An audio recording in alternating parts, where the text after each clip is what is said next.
bonsoir et bienvenue. Ravi de vous retrouver pour ce nouveau numéro d'Enquête de santé en direct, bien sûr, réalisé en partenariat avec l'émission d'Ali Rébilly, Grand bien vous fasse sur France Inter. Dans la famille, il y a les enfants, le père, la mère et le médecin qui soigne, qui rassure et qui accompagne souvent plusieurs générations, enfin normalement, parce que cela c'est de moins en moins vrai, parce que les médecins se font de plus en plus rares, au point que pour un Français sur 4, trouver un généraliste est devenu un parcours du combattant, résultat des médecins épuisés et des patients sans solution.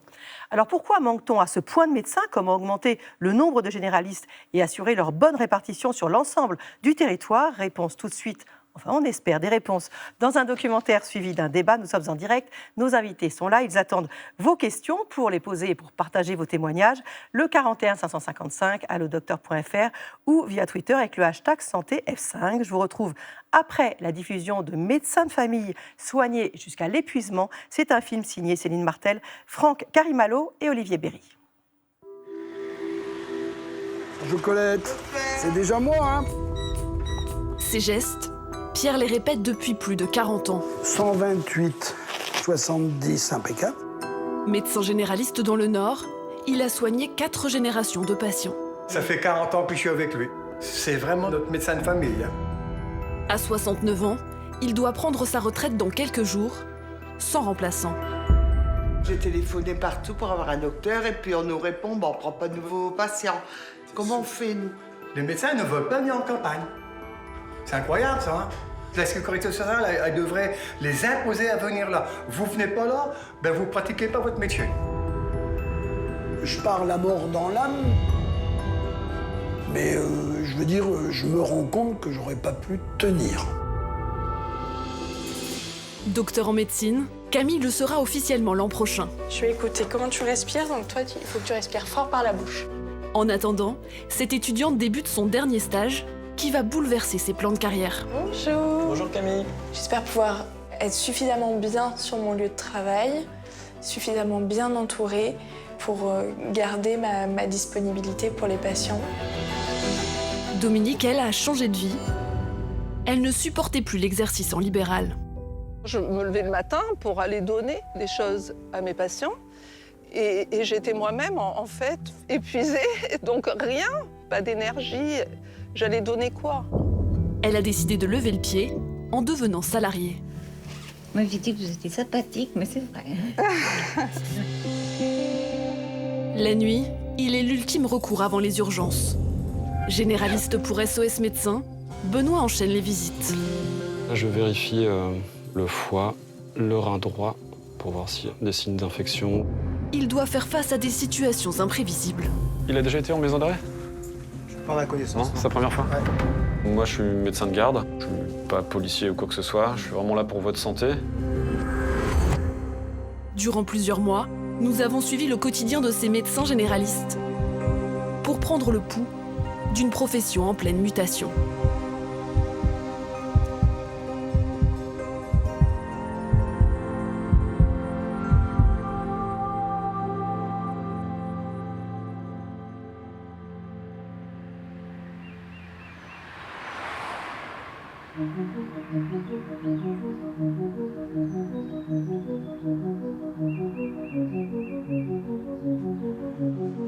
Le docteur Levis est un médecin de campagne. Un généraliste à l'ancienne, il consacre la moitié de sa journée aux visites à domicile. Moi, j'y vais les yeux fermés partout. Bon, au bout de 40 ans, vous connaissez beaucoup de trous, hein. Combien j'ai d'adresses en tête? Bon, oui, à peu près autant que de patients, donc c'est aux alentours de 2005. 2500 patients pour un seul médecin, c'est 2 fois plus que la moyenne nationale. Bonjour madame. Alors, comment on va? C'est ma dernière visite. Ah, d'accord. T'es au courant de ça? Plus ou moins. Un petit peu, mais tu réalises pas vraiment. Hein? Dans sa patientèle, beaucoup de personnes âgées, comme Solange, 96 ans. Donc vous partez, mais pour l'instant, personne ne vous remplace. Voilà, le cabinet va être fermé. C'est une catastrophe pour énormément de personnes ici. Désemparée, la fille de Solange s'inquiète pour la suite. Maman désire rester à la maison pour ses derniers jours. sans le docteur, sans qu'on puisse avoir quelqu'un sur qui se reposer, on appelle qui le jour où ça va pas? Voilà. Ce qui risque de lui arriver, c'est qu'elle ne finira pas ses jours dans sa maison, ce qu'elle désirait. Il y a bien une infirmière et une auxiliaire de vie qui passent tous les jours, mais sans les ordonnances d'un médecin, elles seront vite impuissantes. Cette ordonnance, elle est importante parce que c'est ce qui va permettre de maintenir la présence de l'infirmière pendant 6 mois. Hein. Si elle n'a pas ça, elle ne peut rien faire. On va, Solange. Docteur. Merci beaucoup.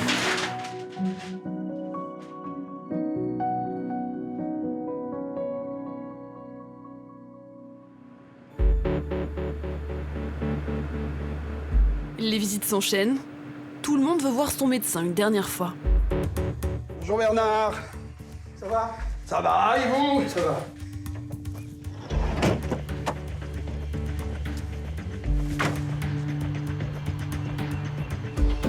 Au domicile des Levis, c'est aussi l'effervescence.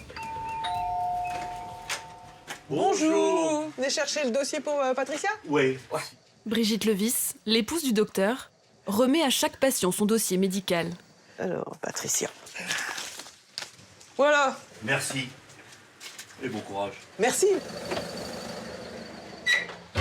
Mon mari part sans successeur, donc déjà, les gens se retrouvent un petit peu perdus sans... Il faut trouver un autre médecin qui accepte. Donc si en plus ils n'ont pas leur dossier, bon, bah, ça perturbe encore plus ça. Secrétaire, comptable, informaticienne, elle a toujours tout fait pour son mari. Dans cette pièce, je fais toute la comptabilité, donc toutes les relations avec la CPAM, toutes les caisses de mutuelle. Après, il y a l'URSSAF, les impôts, enfin bon, j'en passe et les meilleurs, les assurances, bon, tout est géré ici. Avant d'être Madame Levis, Brigitte était sage-femme. Un métier qu'elle a abandonné pour être à ses côtés. On fait des choix de vie. C'est tout. Faut pas regretter, hein, c'est comme ça. Bon, maintenant, c'était une autre époque, bon, c'est tout. Moi, je suis pas du genre à pleurer le passé. Hein. Moi, je veux voir l'avenir et c'est tout. Ah, tu viens manger? Oui. Ça va? Bon, ouais. Allez, c'est prêt. Un petit peu hard hein, ce matin. C'est elle qui a convaincu son mari de prendre sa retraite. 2 ans qu'il repoussait l'échéance. Je voyais bien qu'il fatiguait, puis qu'il arrive à un moment où il faut arrêter quand même. Hein. Un événement tragique dans un cabinet médical des environs a servi d'électrochoc. Il y a un médecin qui a fait un infarctus, qui s'est soigné, qui a repris le boulot. Et il était un petit peu comme moi. Hein, pas savoir trop dire non, et ainsi de suite. Ben, il était repris dans le même cercle que ce qu'il avait eu avant sa maladie. Donc le rythme de vie n'a strictement pas changé et ça lui a été fatal. Hein. 6 mois après, en pleine nuit, ben, il est parti. En laissant donc 59 ans. Une veuve, des enfants, enfin, etc. Des enfants aux études, lui encore, parce qu'il était jeune. Donc voilà, donc ça fait quand même réfléchir un petit peu en disant, bon, faut peut-être quand même pas tenter le diable non plus. Hein. À peine 20 minutes pour souffler, et le docteur Levis retourne à ses patients. Puis là, on est parti pour une longue consultation jusqu'à 22h, 22h30. Un sprint final. Dans 3 jours, il n'y aura plus de médecin généraliste à Lederzell.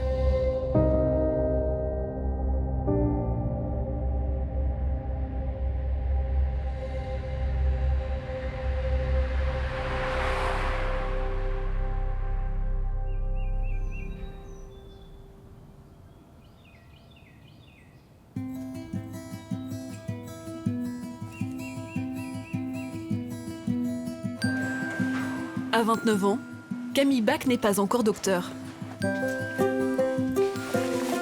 Étudiante en dernière année de médecine, elle démarre un stage de 6 mois dans ce cabinet. Bonjour. Bonjour Camille. Le docteur Pipard est son maître de stage. Bon, on a un planning bien rempli. On va sortir les choses. Est-ce que tu peux sortir le matériel, s'il te plaît? Pour ses débuts, il assiste à toutes ses consultations. Allez-y. Je suis Camille Bach, je suis l'interne du docteur Pipard. Le docteur Pipard va rester pendant la consultation. Oui. Et on va la faire ensemble, la consultation, si ça vous convient. Oui. Allez-y. Le but du jeu, c'est de faire comme si j'étais pas là. Ah bon. Parler à ma collègue. Oui. Cette femme, de 85 ans, consulte pour un problème d'allergie. J'éternue beaucoup, et puis ça me donnait maux de tête, et puis mal aussi au fond des yeux, là. Puis la gorge, ça me pique le palais. Je vous laisse peut-être enlever juste le manteau. Camille examine sa patiente. Dites A. A. Oui. Avancez-vous un petit peu. Je vais écouter comment vous respirez. Allez-y, respirez fort.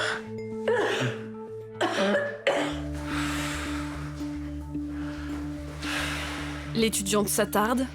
Elle semble perplexe. Respirez. Je sais pas s'il y a de l'insuffisance cardiaque. Vous avez les jambes qui gonflent parfois? Non. Il y a des crépitements des bases pulmonaires. Prise par le doute, elle en oublierait presque sa patiente. Pour l'auscultation pulmonaire, je me demande si on ne ferait pas faire une échographie cardio sans urgence pour faire le point. Juste faire une explication à la patiente. Alors, quand je vous examine, j'ai écouté les poumons et je trouve qu'au niveau du bas des poumons, il y a un petit peu de... On entend un petit peu que ça crépite. Parfois, c'est parce que le cœur, il a un peu du mal à pomper. Et je me dis que ça peut être bien de faire le point avec une échographie cardiaque sans urgence. Qu'est-ce que vous en pensez, vous? Non, c'est pas la peine. C'est quoi qui vous inquiète? Oh non, mais... Non, mais je n'ai pas besoin, non. D'accord. De toute façon, qu'est-ce qu'il faudrait faire après? Il n'y a pas de médicaments à donner. Si, la question, ça pourrait être si, quand le cœur a un peu trop de mal à pomper, on peut mettre des médicaments. La jeune interne ne convainc pas la vieille dame. Elle renouvelle simplement son traitement anti-allergique. S'il y a un moment où vous sentez que vous êtes plus essoufflé que d'habitude, vous n'hésitez pas à revenir en consultation. Oui. D'accord. Et à ce moment-là, vous en reparlez avec le docteur Pipard sur la prochaine consultation, si votre avis a changé. Merci. Au revoir, madame. Au revoir. Place maintenant à l'évaluation. Quand tu as proposé l'échographie cardiaque, tu te souviens ce qu'elle t'a répondu? Elle m'a répondu non. Oui, c'était non. Et tu te souviens de ce que tu as dit, toi? Qu'est-ce qui vous inquiète? Oui, j'ai présumé, alors qu'en fait, non. Elle avait juste pas envie. Et du coup, moi, quand tu as posé la question « Qu'est-ce qui vous inquiète ?», je me suis posé la question « Qui est-ce qui inquiète ?» Grâce à ses conseils, Camille espère rapidement faire ses premières consultations seule. En plus de son maître de stage, dans cette maison de santé, elle peut compter sur l'appui de 3 autres médecins. Bon appétit. Bon appétit. Pour cette étudiante, travailler en équipe est plus rassurant. Oui, c'est ça. Déjà, on apprend à l'hôpital, en fait. Donc, à l'hôpital, on n'est jamais tout seul. Et c'est hyper déstabilisant. D'ailleurs, la première fois en cabinet, si on est tout seul, ça fait vraiment bizarre d'un coup de se dire, bon, bah là, si j'ai un problème, je peux pas appeler à l'aide aussi facilement. La jeune femme ne sait pas encore où elle s'installera l'an prochain. Ce qui est sûr, c'est qu'elle ne compte pas s'éloigner de Lyon, sa ville natale. J'ai déjà une bonne partie de ma vie qui est lancée sur Lyon. J'ai toute ma famille, ma belle famille. Il y a mon mari qui est déjà installé, donc en fait, c'est pas envisageable d'aller travailler ailleurs parce que j'aurais rien en fait. Camille redoute que les lois changent et l'oblige à s'installer dans un désert médical.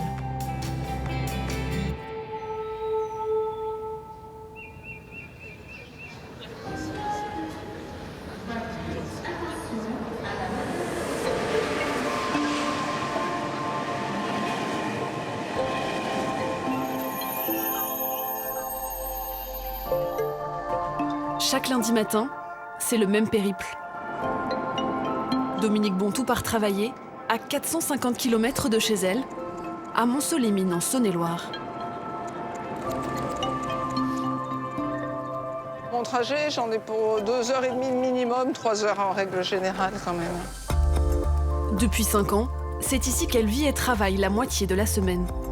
Un changement de vie radical pour cette médecin qui avait son cabinet près de Marseille pendant 20 ans. Ça intrigue toujours les patients. Ils sont assez étonnés quand ils l'apprennent. Ah, ils me disent « Oh là là, quel courage, ça doit vous faire drôle ». Je suis un objet de curiosité, ils sont très étonnés. Épuisée par ses années en libéral, Dominique retrouve le plaisir d'exercer dans ce centre de santé. Elle est salariée par le département de Saône-et-Loire. Coucou Sandrine, bonjour. Ah, bonjour Dominique, ça va? Ça va et toi? Ouais, tu as passé un bon week-end? Écoute, oui, plutôt, bien reposant. Ce qui la séduit ici, ce sont les bonnes conditions de travail proposées. Donc moi, j'ai imprimé ton petit planning pour la journée. Hein, voilà. Des secrétaires médicales se chargent de toutes les tâches administratives. Déjà, merci. Hein. Bah, de Heureusement rien. que tu es là pour t'occuper de tout ça. Bah oui, oui. Voilà, tu peux t'installer dans le cabinet 2. Hein. OK. Voilà, comme d'habitude. Très bien. OK, Très bien. merci. À tout à l'heure. À tout à l'heure. Merci. Hein. Une aide précieuse pour cette généraliste qui n'avait pas les moyens d'embaucher dans son cabinet.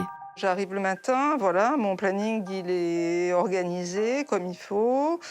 Toutes les plages de consultation sont remplies. Elle s'est occupée de tout l'administratif et moi, je n'ai plus qu'à recevoir les patients. Là. Voilà. Je fais le cœur de mon métier, c'est-à-dire je fais la consultation. Asseyez-vous, je vous en prie. Le docteur Bontou reçoit cette patiente pour la première fois. Ça, c'est votre dossier, c'est ça? Vous étiez chez le docteur Frey? Oui, c'est ça. Il y a longtemps que vous n'avez pas vu de médecin, du coup, vous l'avez vu quand, monsieur le docteur Frey? Oui, il y a peut-être 6 mois, peut-être. 6 mois. Après le départ à la retraite de son généraliste, cette femme n'a trouvé aucun rendez-vous chez les médecins libéraux des alentours. Je vois que vous avez surtout des problèmes de dos, c'est ça? Oui. Et comment ça va en ce moment? Bon, ça dépend. Il y a des jours, ça va. Il y a des jours, ça va moins bien. Et vous faites des séances de kiné, peut-être aussi? Non, parce que j'arrive plus à trouver de kiné. D'accord. Plus de kiné, plus de médecins, Dominique Bontou reçoit tous les jours des patients qui souffrent d'un manque cruel de soins.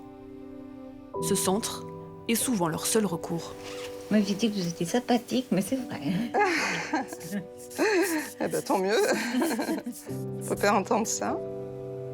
Bon, là, vous avez 14,8. Oh là, j'ai beaucoup, là. Mais oui, mais j'allais vous dire, je pense que vous avez moins d'habitude, mais là, vous êtes un peu émotionné quand même. Allez, on va écouter le cœur. C'est vrai que quand je suis arrivée dans ce désert médical, je me suis sentie utile tout de suite. Quelque part, c'est valorisant pour un médecin d'être à ce point désiré. C'est à la fois triste et valorisant. Moi, je suis contente d'apporter ce service-là à des gens qui souffrent tellement d'une pénurie de médecins. Alors, venez, je vous accompagne. Pour lutter contre cette forte pénurie de médecins sur son territoire, c'est à nous. Bonsoir. La Saône-et-Loire a recruté 70 généralistes. J'ai le mercredi 22 mars à 11h30, mais auprès du docteur Mesdorf. Oh, c'est parfait. Ça va? Leur salaire démarre à 3 500 € par mois. C'est moins qu'en libéral. Mais ici, les médecins ne travaillent que 35 heures par semaine. Certains, comme Dominique, sont même à temps partiel. J'ai fini un peu tôt aujourd'hui. J'organise mon planning de façon à finir tôt le mardi. Je remplis un peu plus les autres jours parce que j'ai mon cours de chant. Là, et ça, c'est sacré. Si Dominique s'accorde aujourd'hui des moments de détente, pendant des années, elle a fait une croix sur ses loisirs. Prisonnière de son travail, elle s'est épuisée jusqu'à tomber gravement malade.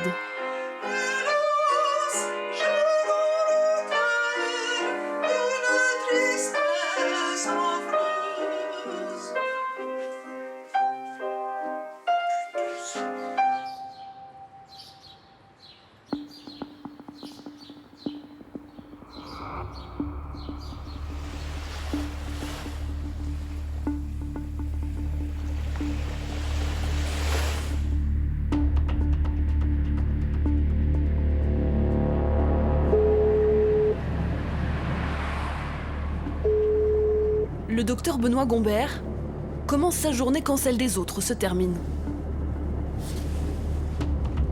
Bonsoir, docteur Gombert, SOS médecin. Vous avez appelé pour madame, c'est bien ça? Qu'est-ce qui lui arrive? Ça fait plusieurs jours qu'elle ne se sent pas bien du tout, genre faible. Ok. Et là aujourd'hui, grosse douleur dans tout le corps et impossible de se lever, courbature de partout, passe dans la poitrine. Ok, très bien. Je suis sur la route, j'arrive d'ici quelques minutes. Nouveau patient, nouveau cas. Ce généraliste ne sait jamais à quoi s'attendre.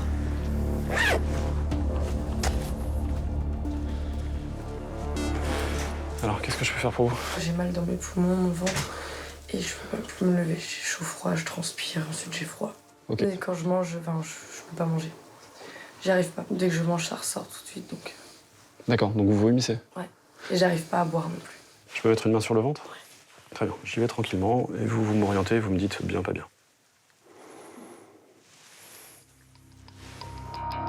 Difficile de cerner l'origine de cette douleur. Le docteur Gombert redoute une infection ou une hémorragie interne. Ce généraliste est équipé pour faire face à un maximum de situations. Ici, il utilise un appareil d'échographie portable. Est-ce que vous pouvez inspirer bien fort? Bloqué. Sur son téléphone, il observe un à un les organes de la patiente. Respirez. Ok. Là, je vérifie rapidement le foie, le rein droit, pour voir s'il y a des signes d'infection ou de souffrance quelconque. Le verdict est plutôt rassurant. On peut temporiser sans aller à l'hôpital. Ça vous va? Ouais. Ok, très bien. Néanmoins, il va falloir demain faire une prise de sang. Donc vous appelez infirmière à domicile qui vient vous faire une prise de sang demain matin. On n'attend pas demain après-midi.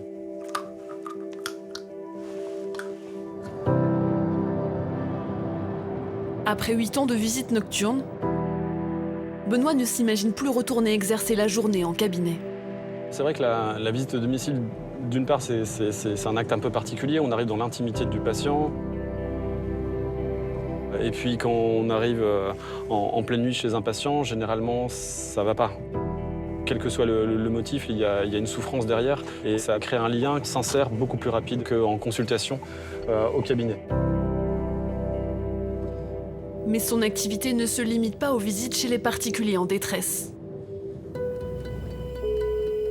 Sa mission de médecin de nuit l'emmène dans des lieux peu fréquentés par ses confrères.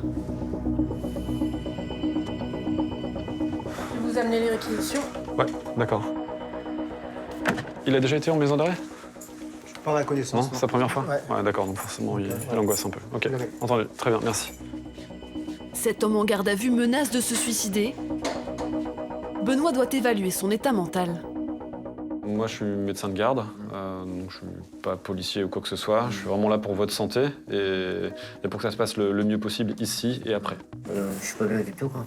C'est plus disons suicidaire, quoi, autre chose, quoi. Est-ce que vous avez déjà eu des traitements antidépresseurs? Oui, mais justement, je vais pas reprendre ce truc-là, c'est des trucs qui cront KO.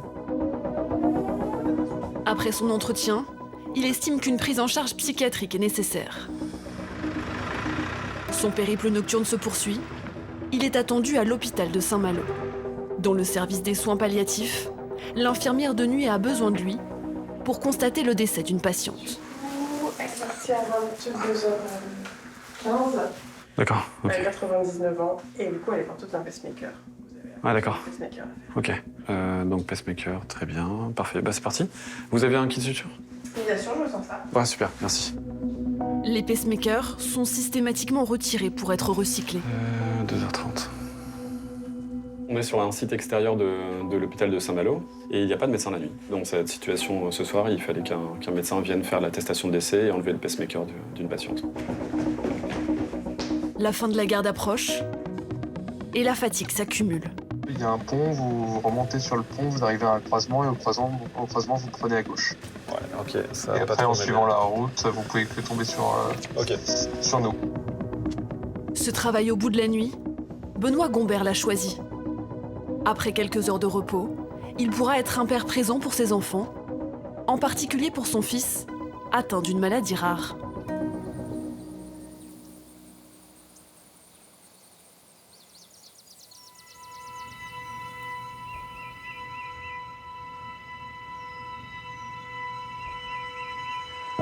Lederzell, il n'y aura bientôt plus de médecins généralistes.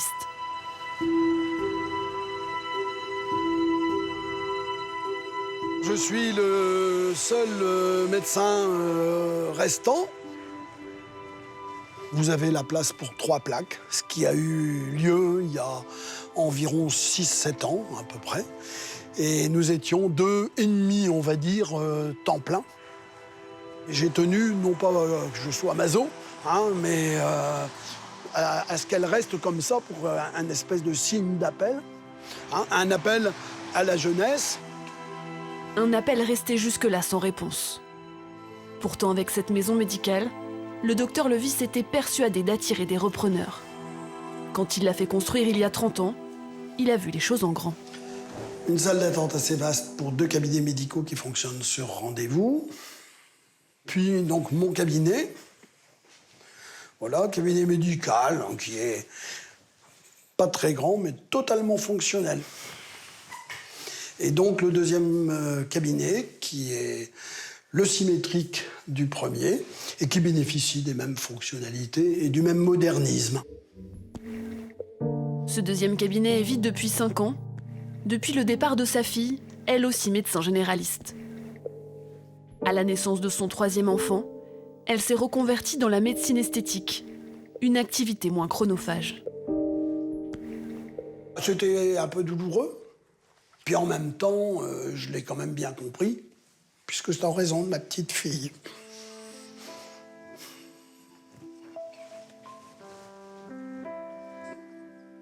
Je peux pas retirer sa mère à mes propres petits-enfants.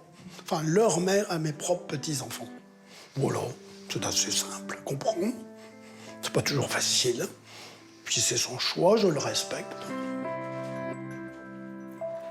Après sa fille, son autre associé a déménagé dans le sud, laissant le docteur Levis sans successeur.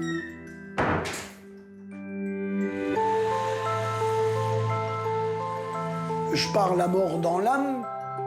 C'est un échec. C'est une rupture. Rupture dans le contrat tacite passé entre le médecin et ses patients. Je voulais une solution de continuité que je n'ai pas obtenue à ce jour. J'ai eu vraiment peur que les gens aient un petit peu de rancœur en disant la réalité, ils nous abandonnent.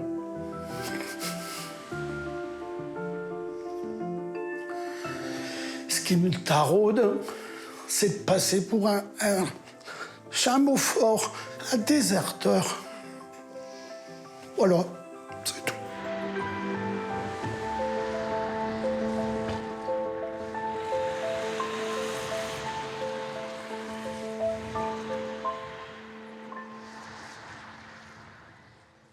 Bonjour Michel, ça va? Bonjour Pierre, autant que faire se peut. Oui, tu veux me voir? Avec ce beau temps. Allez, vas-y, rentre. Pierre Levis et le maire de Lederzell ont essayé ensemble de trouver un nouveau médecin. Ils ont diffusé des annonces, alerté la presse locale. Aujourd'hui, au pied du mur, Pierre a une dernière idée. Alors, qu'est-ce qui t'amène, Pierre, aujourd'hui, là? Donc, avec Brigitte, mon épouse, on a réfléchi et on a dit comment on pourrait rebondir de façon positive donc pour le village, pour la collectivité du village. On a pensé faire une donation de bâtiment médical à la commune. Vraiment, je ne m'attendais pas, bien entendu, à une telle information, une telle nouvelle. Les Levis offrent à leur village le travail de toute une vie. Leur maison médicale, le matériel, un don de près de 300 000 €. Tu as quand même 3 enfants. Est-ce que tu as vu avec ton épouse? Est-ce que tes enfants, est-ce qu'ils sont d'accord? Parce que c'est quand même un geste important. On en a parlé. Évidemment, mes enfants sont tout à fait d'accord. Ils savent très bien qu'on aime son village. Ouais. Ouais. Et eux aussi, mine de rien. Ouais, je sais bien. Ouais. Eux aussi. Je vous connais depuis. Ah oui, ils ont longtemps. aussi un attachement. Ouais. Pour le maire de ce village, ce cadeau fait naître un nouvel espoir. Bien sûr, tout n'est pas résolu, c'est le début d'un nouveau combat. On pourra mettre à disposition les locaux, proposer peut-être un loyer avantageux, des conditions avantageuses pour permettre à un jeune d'exercer. Tout est à construire. Je réfléchis, voilà, tout haut, et voilà. Bon, bah écoute Pierre, donc merci encore pour cette nouvelle. Allez, à bientôt. Demain, le docteur Levis fera ses toutes dernières consultations. La fin d'une longue carrière de plus de 40 ans.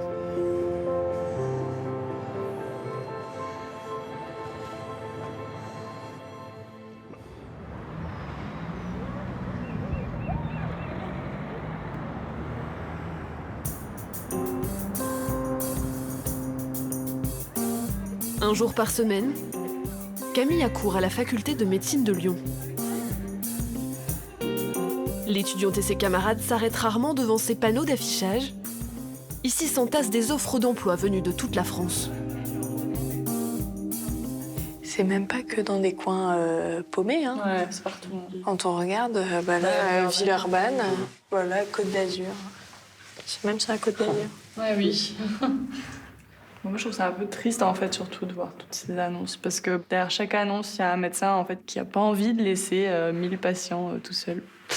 Donc, qui est en détresse, en fait. Et on sait très bien que nous, juste avec notre effectif, on ne pourra jamais répondre à toutes ces détresses, en fait. Et que ces médecins, ils disent « je dois partir en juin, il faut absolument que je trouve un remplaçant d'ici là ». Et pour la plupart, ils ne trouveront pas. Fataliste, ces nouveaux médecins redoutent les années à venir.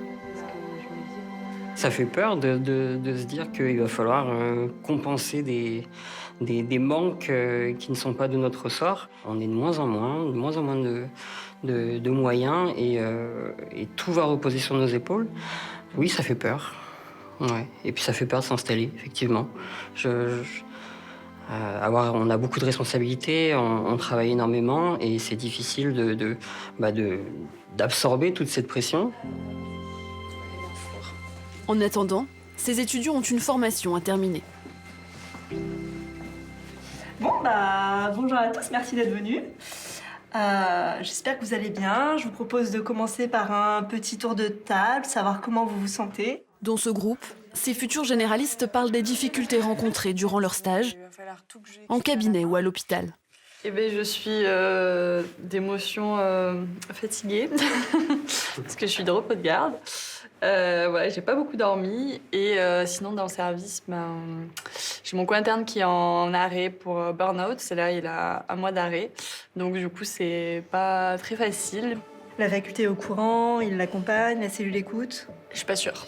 Ça, je sais pas. En fait, je l'ai pas revu depuis qu'il est parti. Il a dit qu'il voulait couper totalement. Il est même pas venu en cours ou quoi. Chacun détaille un cas qui lui a posé problème. Je vais vous raconter une consultation que j'ai eue il y a à peu près 2 semaines. Une femme bouleversée se présente au cabinet.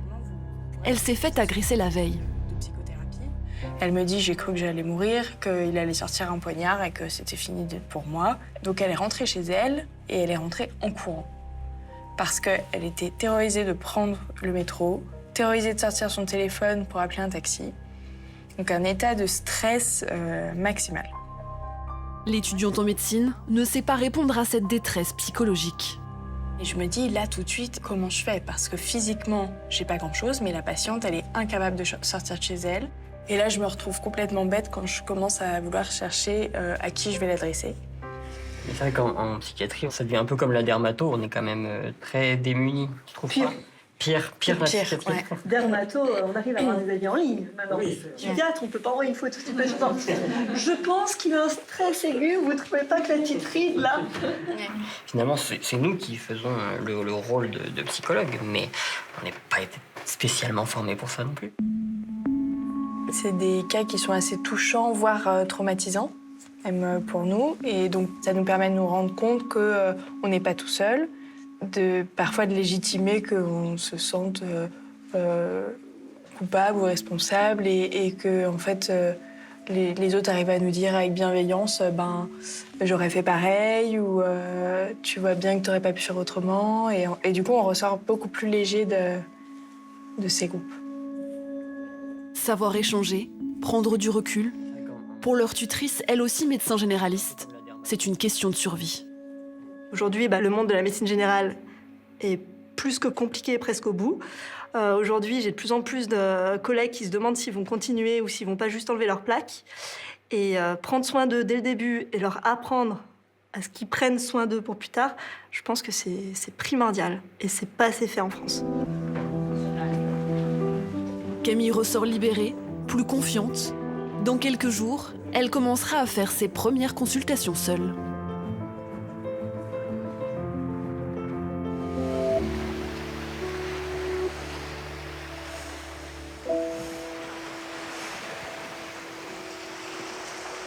Le vendredi, Dominique Bontou ne travaille pas. Elle rentre chez elle dans cette calanque près de Marseille. La mer, sur moi, elle a un effet apaisant, elle a un effet ressourçant. Salariée à temps partiel, elle profite de ce coin de paradis chaque fin de semaine. Rien à voir avec ses années en libéral, quand cette généraliste s'imposait à un rythme infernal. Ce qui était dur, c'était la salle d'attente. La salle d'attente remplie, pleine à craquer, qu'on n'arrive pas en fait à avoir désemplir. Le cabinet ouvrait à 8h30, mais les gens ils étaient là à 7h30 parce qu'ils savaient très bien que sinon ils allaient attendre jusqu'à midi. J'avais l'impression d'entrer dans une arène.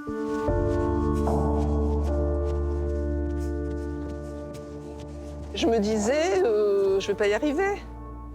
À la fin de la journée, j'étais épuisée. Je me disais, comment je vais faire demain? Moi, je me levais le matin pour aller donner des choses à mes patients. Et j'étais moi-même, en fait, épuisée. Donc rien, pas d'énergie. J'allais donner quoi? En plus, il y a la peur de mal faire, voilà. De passer à côté de quelque chose parce que le cerveau n'a pas réagi assez vite. Tout s'arrête le jour où Dominique tombe malade. Elle se réveille un matin avec la moitié du corps paralysé. On lui diagnostique une sclérose en plaques. Je suis tombée malade parce que c'était nécessaire que je tombe malade. Si j'étais pas tombée malade, je ne me serais pas arrêtée ou j'aurais pas changé de vie. Finalement, grâce à ma maladie qui a dit stop, j'ai pu changer de vie. À cette époque, Dominique partageait son cabinet avec Pierre, son associé. Mon associé préféré. Bon, qu'est-ce qu'il raconte, Pierrot? Voilà. Ta retraite, alors? La retraite, tout va bien. Et on revit, exactement. Ouais. On revit, on pense au passé. C'est pour ça que je t'ai prévu un petit cadeau. Ah, Pierrot, comme c'est gentil. Qu'est-ce que c'est? Oh, purée. Alors ça, franchement, Pierrot, tu sais quoi? Ça fait plaisir? Ouais. Ah bah c'est Parce bien. que sur la fin, ça a été terrible. Mais quel plaisir de travailler avec toi, Pierrot. Ah, c'est gentil. Bah, c'est vrai. On a quand même tenu 18 ans, jamais une dispute. Lorsque Dominique est tombé malade, son associé s'est retrouvé submergé par le nombre de patients, jusqu'à faire un burn-out. J'ai raconté à mon psy après comment j'avais vécu ça. Et je lui ai dit, imaginez quelqu'un qui soit dans le désert, qui petit à petit épuise ses ressources, il épuise son eau, il épuise sa nourriture, mais il a l'espoir. C'est ça. Derrière la dune, là-bas, il y a l'oasis. Puis tu montes la dune et tu t'aperçois que derrière, c'est encore le désert à perte de vue et que c'est la fin. C'est fini, tu peux plus aller plus loin. Et c'est ce que j'ai dit aux patients qui étaient en face de moi. J'ai dit, je me suis assis, j'ai dit, je peux pas aller plus loin. Tu te rends compte? Donc on a fait venir les pompiers. Ça s'est passé comme ça. Tu m'as jamais raconté si t'étais arrivé. 23-24 de tension, les pompiers, l'hôpital. Je me demandais si je faisais pas un accident vasculaire cérébral. J'étais très mal. Leur histoire n'a rien d'anecdotique. En France, près d'un généraliste sur 2 ressent des signes d'épuisement professionnel. Si je réfléchis vraiment à ce que je ressens maintenant, il y a encore cette culpabilité de ne pas avoir été là pour mes patients jusqu'à la mort. Non, un peu, mais d'avoir dû les laisser en cours de route. Voilà. Ça, c'est profond chez nous, les médecins. Et c'est ça qui nous fait aller au bout, finalement, au bout du bout. Et c'est parce qu'on se sent toujours coupable de ne pas en donner assez. C'est ça. On se vide. À la culpabilité de quitter ses patients, s'ajoutent pendant des mois les doutes sur son avenir. Avec sa maladie, Dominique imagine qu'elle ne pourra plus jamais exercer, jusqu'au jour où elle découvre cette publicité dans son courrier. Le département de Saône-et-Loire recrute des médecins généralistes salariés. C'est un appel du destin. Voilà. C'est un appel du destin. Ça voulait dire sérénité dans le travail. Voilà. Ça voulait dire ça. C'est ce que ça m'a évoqué quand je l'ai vu. Salarié, sérénité. Voilà. Une sérénité qui va être mise à l'épreuve dans les prochaines semaines.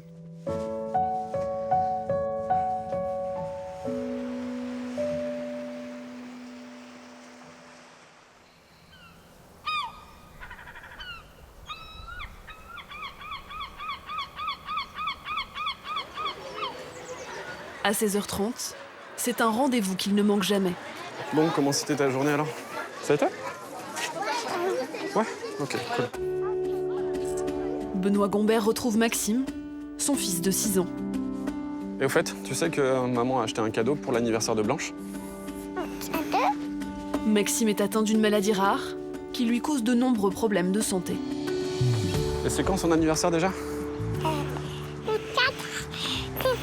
Le 4 février? Ok, cool. Hop. Depuis sa naissance, Benoît organise son planning pour passer un maximum de temps avec lui. L'emploi du temps me permet d'avoir beaucoup de temps libre en journée. C'est l'avantage des horaires décalés. Et je suis assez curieux de savoir, un peu comme tout parent, on aime bien savoir comment ça se passe en classe. Et non, c'est bien, on a beaucoup de temps d'échange et c'est bien, je me sens bien impliqué dans le parcours de Maxime.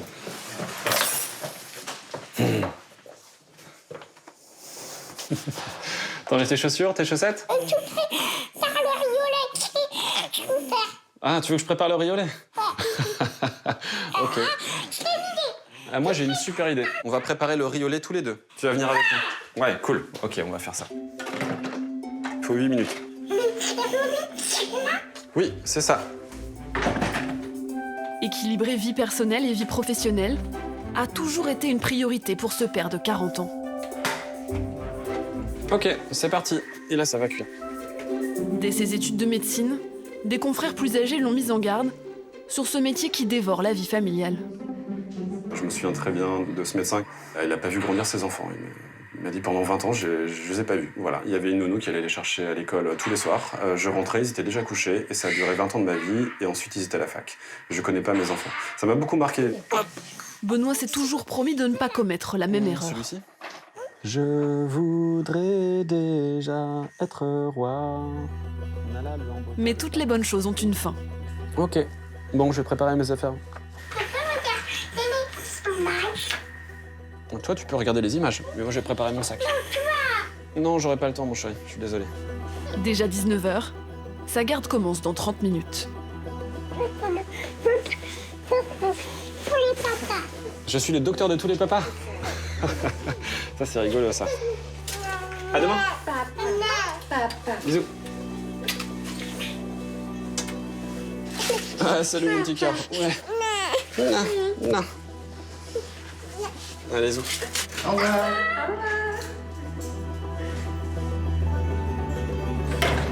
Benoît est attendu par les gendarmes. Le corps d'un homme vient d'être repêché près d'une plage.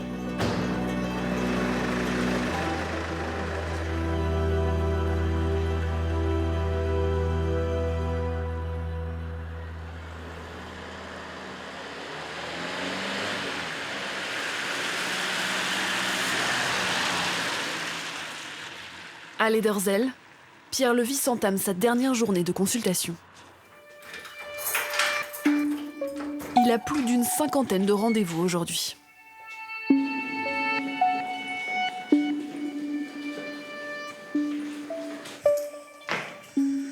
Jusqu'au bout, Pierre veut prendre soin des siens. Hervé, entre, bonjour. Soulager les corps. Ici, plus à gauche. Non, plus à droite. Plus à droite. Laisse-toi aller, laisse-toi aller. Voilà, t'as vu? On l'a entendu.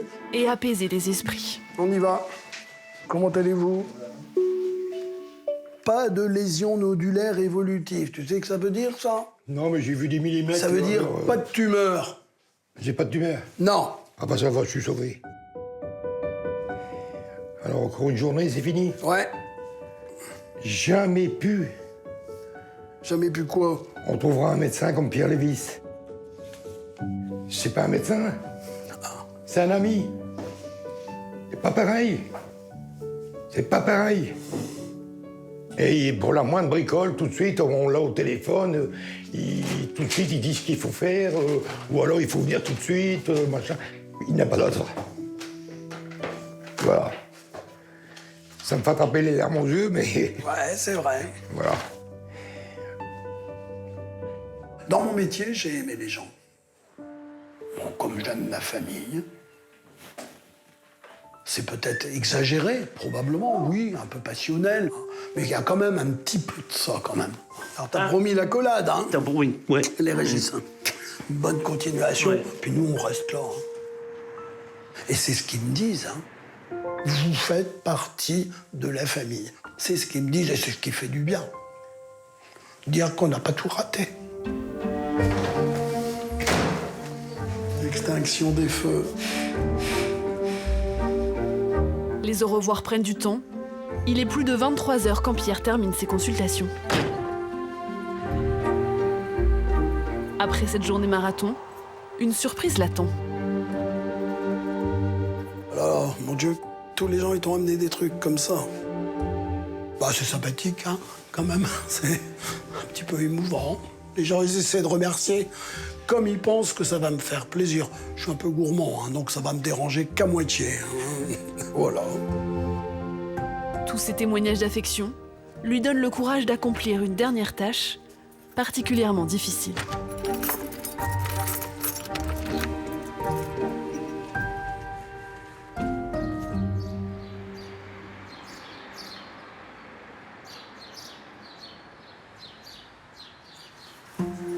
Asseyez-vous. À Montceau-les-Mines, Dominique Bontoux reçoit de plus en plus de nouveaux patients. Bon, ça va, 14 et 8 et demi. Ça allait bien votre tension? Moi, 8 et demi, j'ai 13. Oui, là, on peut... La blouse blanche. Oui, c'est ça. Et encore, vous impressionne pas trop, ça va. Ces derniers mois, 8 médecins des alentours sont partis à la retraite sans successeur. Des milliers de personnes se sont retrouvées sans médecin traitant. Alors, on est à 79. Elle voudrait limiter sa patientèle, se préserver, mais les demandes sont incessantes. Ma femme n'a plus de médecin traitant. Bon, elle va bien pour l'instant, je touche du bois. Mais il lui faudra un médecin traitant, il faudra qu'elle en trouve un. Ah, peut-être que Madame Bontoux. Bien sûr, de toute façon, on ne peut pas suivre le mari et laisser votre femme sur le bord de la route. Hein. On a beau savoir qu'on a dépassé de toute façon le nombre de patients qu'on pouvait suivre. Oui, c'est sûr, ça. On n'arrive pas à dire non quand même aux patients. Hein. C'est trop difficile, c'est trop cruel. Cet afflux de nouveaux patients fait exploser les délais pour obtenir un rendez-vous. Alors, je vais regarder au niveau des rendez-vous. Vous savez qu'on a beaucoup de délais, donc là, vous êtes très en retard pour... Je savais, non. Avant, c'était il n'y a pas très longtemps. Hein. C'était 15 jours. Ouf, ça a bien changé. Parce que là, du coup, c'est 2 à 3 mois. Bah oui, mais vous vous rendez compte, si ça change en 15 jours, oui. En un mois. Oui. Il n'y a plus de tout libre, c'est fini. La frustration des patients augmente, tout comme la charge de travail des médecins. Après ces consultations, Dominique reste de plus en plus tard. Elle doit désormais faire des renouvellements d'ordonnances sans voir les patients. Ce sont des choses qui devraient être réglées en consultation. Mais bon, comme il n'y a pas de place, on fait les renouvellements sans voir les gens. Je regarde sur le dossier, je suis obligée de juger si oui ou non je le fais pas. Et je peux pas me permettre de dire ce patient, il faudrait que je le voie. Ou alors, il faut vraiment pas que ça soit urgent parce qu'il sera vu dans 2 mois et demi. Au début, il y en avait 2 ou 3, après il y en a 10, et bientôt il y en aura 20. Et quand il y en aura 20, on va jeter l'éponge. On va dire stop. Il faudra bien trouver une solution. Et ou si on ne dit pas stop, ben, un jour, quelque chose va dire stop pour nous.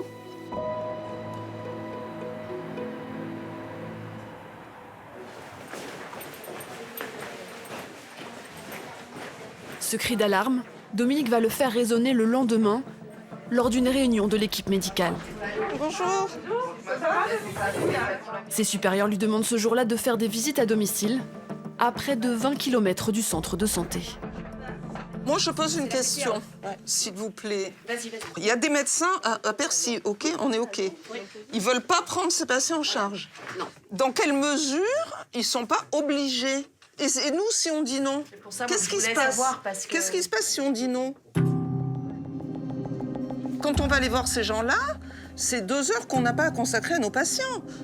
Il faut qu'on arrête de faire ça. Tout le monde dit non, donc qu'est-ce qui se passe si on dit non? Est-ce qu'il ne faut pas écrire à l'ordre? Les mettre devant la responsabilité, pourquoi pas Mais bon, je pense qu'à un moment donné, il faut qu'on arrête de tenter de pallier à tous les déficits, parce qu'on se met en danger, nous, et on met en danger nos patients. Ce centre de santé ouvert à tous est rattrapé par la réalité. Les médecins salariés ne sont pas assez nombreux pour faire face à ce désert médical grandissant.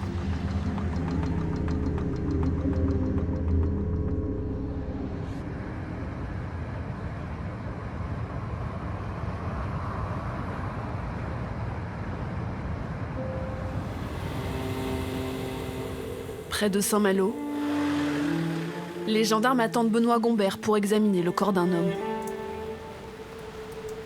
Bonsoir. Bonsoir, docteur. Sa femme a signalé sa disparition dans l'après-midi. Et en fait, on a retrouvé sa voiture sur une pointe, bord de sentier côtier. Ce qu'on pense, c'est qu'il a dû marcher au moins pendant 1 heure pour arriver à l'endroit où il était et il s'est mis à l'eau. Donc là, c'est les plongeurs des pompiers qui sont intervenus et qui l'ont trouvé au fond. D'accord. Sa femme est au courant de la situation? On vous attendait avant d'aller la prévenir. D'accord. Voilà. Très bien. L'homme était dépressif.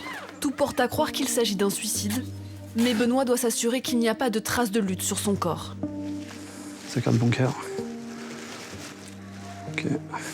Je vais vérifier. Merci.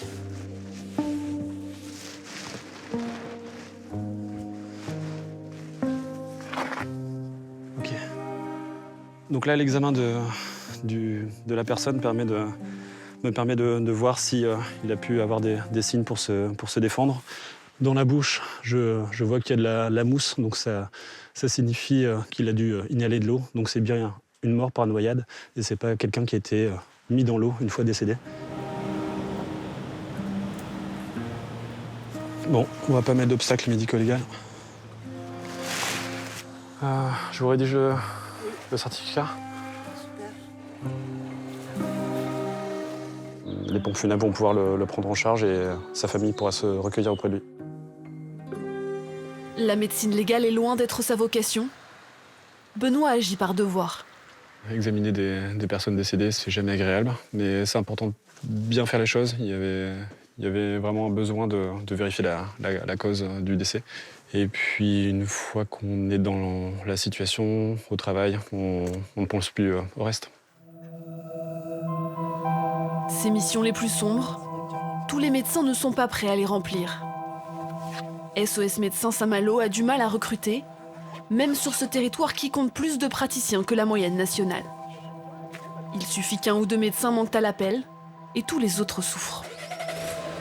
On a dû faire des gardes avec des créneaux horaires complètement aberrants pour assurer le 24-24 qu'on a réussi à maintenir. Mais il est certain qu'une situation, certaines situations comme on a vécu ne sont pas tenables dans le temps. On mettrait clairement notre santé en danger. Et J'ai souvenir d'avoir senti que, à la fin de cette période, que je ne pouvais pas faire plus. C'est un équilibre fragile.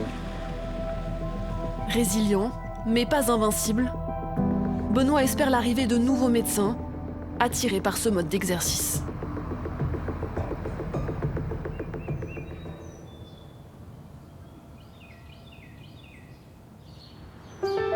À Miry, le stage de Camille touche bientôt à sa fin. Allez-y, c'est sur la droite. La jeune femme a gagné en assurance. Désormais, elle consulte seule. Et qu'est-ce que je peux faire pour toi aujourd'hui? Je suis un petit peu malade. J'ai mal à la tête, mal au ventre. Et j'ai mal à la gorge.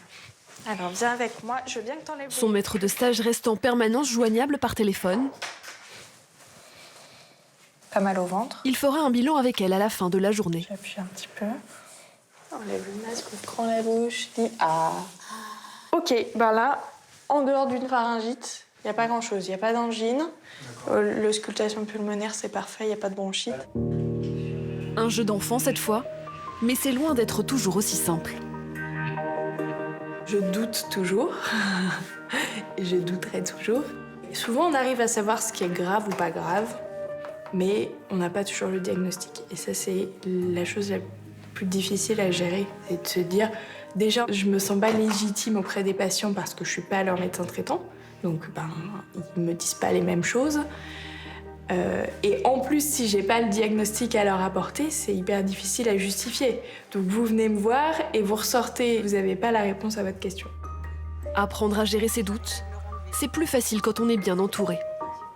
Camille a trouvé sa place dans ce cabinet. Elle a décidé de s'y installer après ses études. Ce que j'ai aimé, c'est vraiment l'ambiance bienveillante. Des gens qui prennent soin d'eux entre eux et qui, du coup, gardent leur empathie et leur écoute avec les patients. Et donc, pour moi, c'est le type d'endroit dans lequel je voulais m'installer, en fait. Camille rejoint une équipe et un projet. Trop à l'étroit dans leurs locaux, ces médecins vont faire construire une nouvelle maison médicale. Les travaux devraient démarrer d'ici quelques mois. 22, ouais, c'est jusqu'au mur. Si, ça fait un grand local quand même. On aura de la surface. Nous, on serait plutôt de ce côté-là. Donc 5 ou 6 cabinets. Et avec une salle de convivialité entre les deux. La nouvelle recrue imagine déjà l'emplacement de son bureau. Ça représente mon futur, mon installation. Ça représente l'avenir. J'ai hâte de m'installer.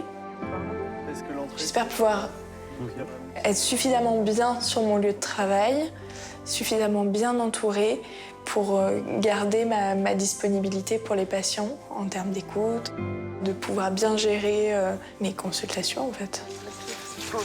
Oui. Qu'est-ce que vous regardiez? À Mont-Solémine, Dominique tente de rester optimiste. Elle espère que d'autres médecins seront tentés par le salariat. On a tous conscience que c'est difficile en ce moment. Moi, j'espère que ça va s'arranger. J'espère surtout qu'on va attirer des jeunes médecins. Il faut y croire. Malgré les difficultés, sa vocation reste intacte. C'est pas un métier qu'on a envie d'arrêter, qu'on lâche facilement. C'est quelque chose qui fait vivre, qui porte, qui donne du sens à la vie.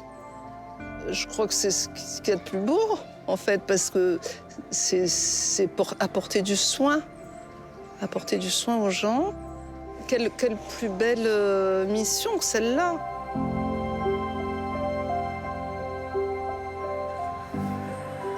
C'est un geste fort qu'ils se devaient d'accomplir ensemble. Le cœur lourd, Brigitte et Pierre s'apprêtent à mettre un point final à 42 années de vie au service des autres. Attention, voilà. Regarde. Même sans sa plaque, le nom du docteur Levis est toujours bien lisible sur la façade, tout un symbole. Ça marque quand même toute une époque, hein, et puis bon, on peut pas effacer le passé, c'est tout. Hein. Voilà. Et ça se fait pas en 5 minutes, ça. en souhaitant qu'il y ait d'autres noms qui viennent remplacer.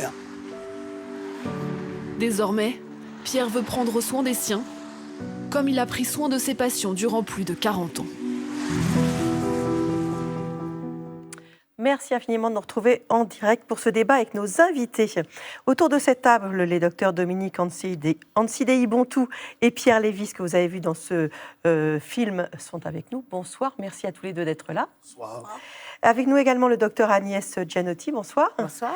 Présidente de MG France, c'est le syndicat majoritaire de médecins généralistes. Maria Ruptsova, bonsoir. Bonsoir. Chargée de mission santé à l'UFC Que Choisir. Vous êtes l'auteur de 2 rapports sur la fracture sanitaire et l'accès aux soins en France, datant respectivement de 2022 et du mois dernier. Guillaume Julien, bonsoir. Bonsoir. Maire du village de Saint-Denis-sur-Sarton, c'est dans l'Orne. Vous avez été confronté à la question de l'accès aux soins et on va voir avec vous la solution que vous avez trouvée, parce que ça fait du bien quand on peut en trouver, pour faire revenir les médecins dans votre village. Et puis Céline Martel. Bonsoir. Bonsoir, journaliste, réalisatrice de ce magnifique film qu'on vient de voir. Merci infiniment pour ce travail et pour tous ces témoignages qui sont superbes. Pierre, on vous voit totalement épuisé à la fin de ce reportage, à la fin de cette carrière. Vous avez pu depuis vous reposer ? Oui, bien sûr. La retraite, c'est quand même une libération. Bon, alors... j'étais un petit peu affecté, comme vous avez pu le voir pendant le reportage. On le sent quand vous le revoyez. Voilà, aussi. il y avait de l'émotion. Bon, maintenant, j'ai un recul de 3 mois. Mais bon, néanmoins, j'ai 69 ans. Donc, ça a été quand même retardé. Et effectivement, comme dit le confrère, votre confrère, quand il a eu son pet aussi, il dit « Ah ben, je revis, je peux faire ci, je peux faire là, et vous reprenez du chant, etc. » Mais c'est pareil, moi j'ai des hobbies, comme tout un chacun, et puis que j'ai mis entre parenthèses pendant au moins 35 ans, disons, sur les 40 ans. Au début, j'avais encore du temps libre, puisque c'était une création de cabinet à l'époque. Et puis, je reprends, je refais de la musique. Vous reprenez les hobbies là où vous les avez laissés. Je refais du jardin, parce qu'on est tout de même à la campagne. Oui. Voilà. Non, le temps passe vite. Et alors, on nous demande si le cabinet du médecin du Nord a trouvé repreneur. Alors, pour l'instant, on n'a pas de reprise, puisque, comme ils l'ont indiqué dans le reportage, il y a une donation à la commune. Et bon, ça m'intéresse beaucoup de rencontrer le docteur Bontou, parce qu'on n'est pas obtus. Il y a beaucoup de médecins qui sont présentés comme conservateurs, comme étrangers à toute évolution. Pas du tout. Et le fait de rendre ce bâtiment dans une collectivité publique va nous permettre de effectivement envisager, et je crois que c'est la solution, et je veux faire part aussi, bon c'est très bien, on a une femme, on a un homme, on avait une jeune interne, et on avait un homme dans le SOS médecin. Donc c'est assez équilibré. Mais c'est pas ça la réalité. La réalité, c'est que maintenant, on verra les chiffres avec Mme Ruptsova, c'est que on a passé en majorité féminin depuis cette année. Je crois qu'on est 51% de consoeurs pour 48% de confrères en médecine générale. Je rappelle en médecine générale. Alors vous êtes ravi de rencontrer le docteur Bontou, mais si vous pouviez ne pas papoter pendant le débat, attendez la fin, ça m'arrangerait quand même. Dominique, cette surcharge de travail, donc c'est une des raisons qui vous a fait renoncer à l'exercice libéral pour exercer en tant que salarié du département.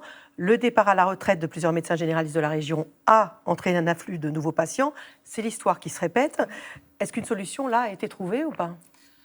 La solution, c'est de recruter, mais bon, ça ne dépend pas de nous. Malgré toute la bonne volonté du département, qui, je dois le reconnaître, est vraiment fait beaucoup de choses. Mais je pense que ce qui compte aussi, c'est de rendre le territoire attractif et en tout cas de mettre en avant l'attractivité du territoire quand on veut attirer des médecins. Voilà. Alors c'est ce que le département est en train de faire.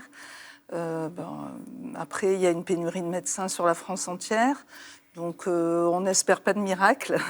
On essaye de chaque collectivité, chaque région, chaque ville, chaque village essaye de trouver des médecins, et c'est ceux qui ont le plus d'imagination ou qui ont le plus de moyens qui y arrivent, mais il n'y en aura pas pour tout le monde, c'est ça qui est triste. Alors, vous venez de le dire, problème de pénurie de médecins en France. Céline, C'est quoi la situation ? Aujourd'hui, il y a un peu moins de 85 000 médecins généralistes en activité régulière. Donc, on l'a vu, ce n'est pas assez, mais surtout, ils sont mal répartis, inégalement répartis sur le territoire. On va regarder une carte qui a été faite par l'UFC Que Choisir. Alors, vous voyez en rouge les zones où le manque de généralistes est le plus criant. C'est bien simple, c'est partout. Aucune région n'est épargnée. Les zones en blanc, ce sont les zones les mieux dotées en généralistes.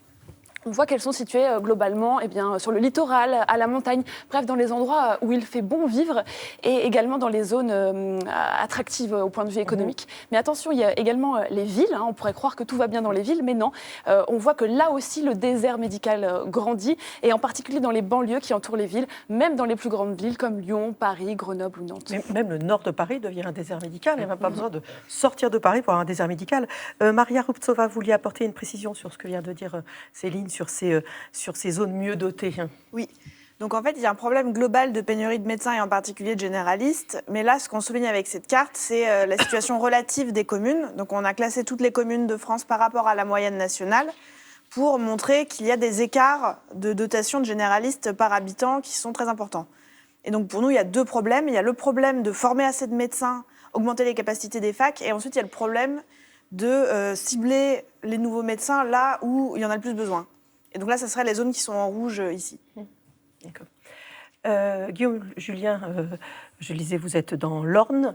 D'abord, est-ce que c'est une région très sinistrée et est-ce que c'est vraiment une préoccupation constante pour les habitants, ce problème d'accès aux soins ? Oui, le département de l'Orne n'est pas très bien loti. Je crois que l'âge moyen des médecins généralistes est très élevé. On doit, je crois, être autour de 63 ans d'âge moyen. En 2023, sur le bassin d'Alençon, 7 médecins généralistes vont partir à la retraite. C'est entre 12 et 15 000 patients qui vont se retrouver sans médecin traitant. Donc oui, la situation est très tendue. Vous dites sans médecin traitant. Pierre, comment ça se passe pour vos anciens patients ? Est-ce qu'ils ont retrouvé un médecin ? Alors, c'est partiellement, oui. Je dois dire qu'il y a une solidarité entre les médecins, mine de rien, quoi qu'on en pense. Bon, c'est facile, je vais résumer, on était 9 sur le tour de garde, ils ne sont plus que 8. Et je vais dire, allez, soit les 2/3 de ma patientèle a pu retrouver un médecin traitant. Mais au prix de faire 20-25 kilomètres pour l'avoir. Parce que chacun, on s'est réunis d'ailleurs entre nous, une dernière fois, parce que j'étais le responsable de la permanence des soins dans notre secteur, et puis chacun a dit, écoute, moi je vais essayer de t'en prendre quand même, et puis etc. Et alors il y a une petite mesure qui est intervenue chez un confrère, c'est-à-dire qu'il a répondu aux incitations du gouvernement, et il a pris une assistante. Alors vous savez qu'en contrepartie, il doit augmenter sa clientèle de 15%. Oui. Ce qui est plus vite marqué sur le papier que fait. Ça vous rassure parce qu'on l'a entendu, et à la fois et votre émotion et ce mot très fort de dire que vous vous sentiez à un moment un déserteur. Vous êtes rassuré quand même pour vos patients ? Pas totalement, j'ai dit 2/3. Et le tiers qui reste, c'est justement les plus fragiles. Bon, la petite grand-mère que vous avez vue, où c'est qu'on va la déplacer ? S'il n'y a pas de médecins qui font de visite en ruralité, c'est inconcevable. Et puis, pour moi, c'est à la limite du scandale sanitaire. On dit fracture, je crois que vous avez utilisé ce terme-là, mais ça va un petit peu plus... Il faut être plus choquant que simple fracture. Docteur Gianotti, c'est effectivement extrêmement inquiétant comme situation. On ne voit pas bien comment ça va s'améliorer et surtout, ça fait quand même longtemps que ça dure. Alors oui, ça fait longtemps que ça dure. D'abord, je vous remercie infiniment parce que vraiment, votre reportage montre la réalité des médecins généralistes aujourd'hui, qui sont souvent montrés du doigt, stigmatisés. On a l'impression que quand on répond « je ne peux plus en prendre plus », c'est pas genre un caprice pour aller faire jouer au bridge. C'est pas ça, c'est parce qu'on sait qu'on ne peut pas. C'est qu'après, on ne traite plus bien. Absolument. Donc merci aux confrères d'avoir partagé ça, parce que quand on a des grandes réunions, par exemple au congrès du Collège de la médecine générale et ainsi de suite, c'est des témoignages comme ça qui ressortent de tout le monde. C'est la réalité aujourd'hui. Donc la profession a besoin qu'on prenne soin d'elle. Je pense que monsieur le maire à côté, c'est ça qu'il a compris. On a beaucoup travaillé avec les élus sur le Covid, donc on va devoir innover, on va devoir être souple, on va devoir inventer des solutions, y compris par exemple dans ton petit village. Je pense qu'on a les outils pour ça. Peut-être pas dans 3 jours, dire d'ici la fin de l'année, on aura réglé le problème. Non, mais par contre, à moyen terme, je ne suis pas pessimiste.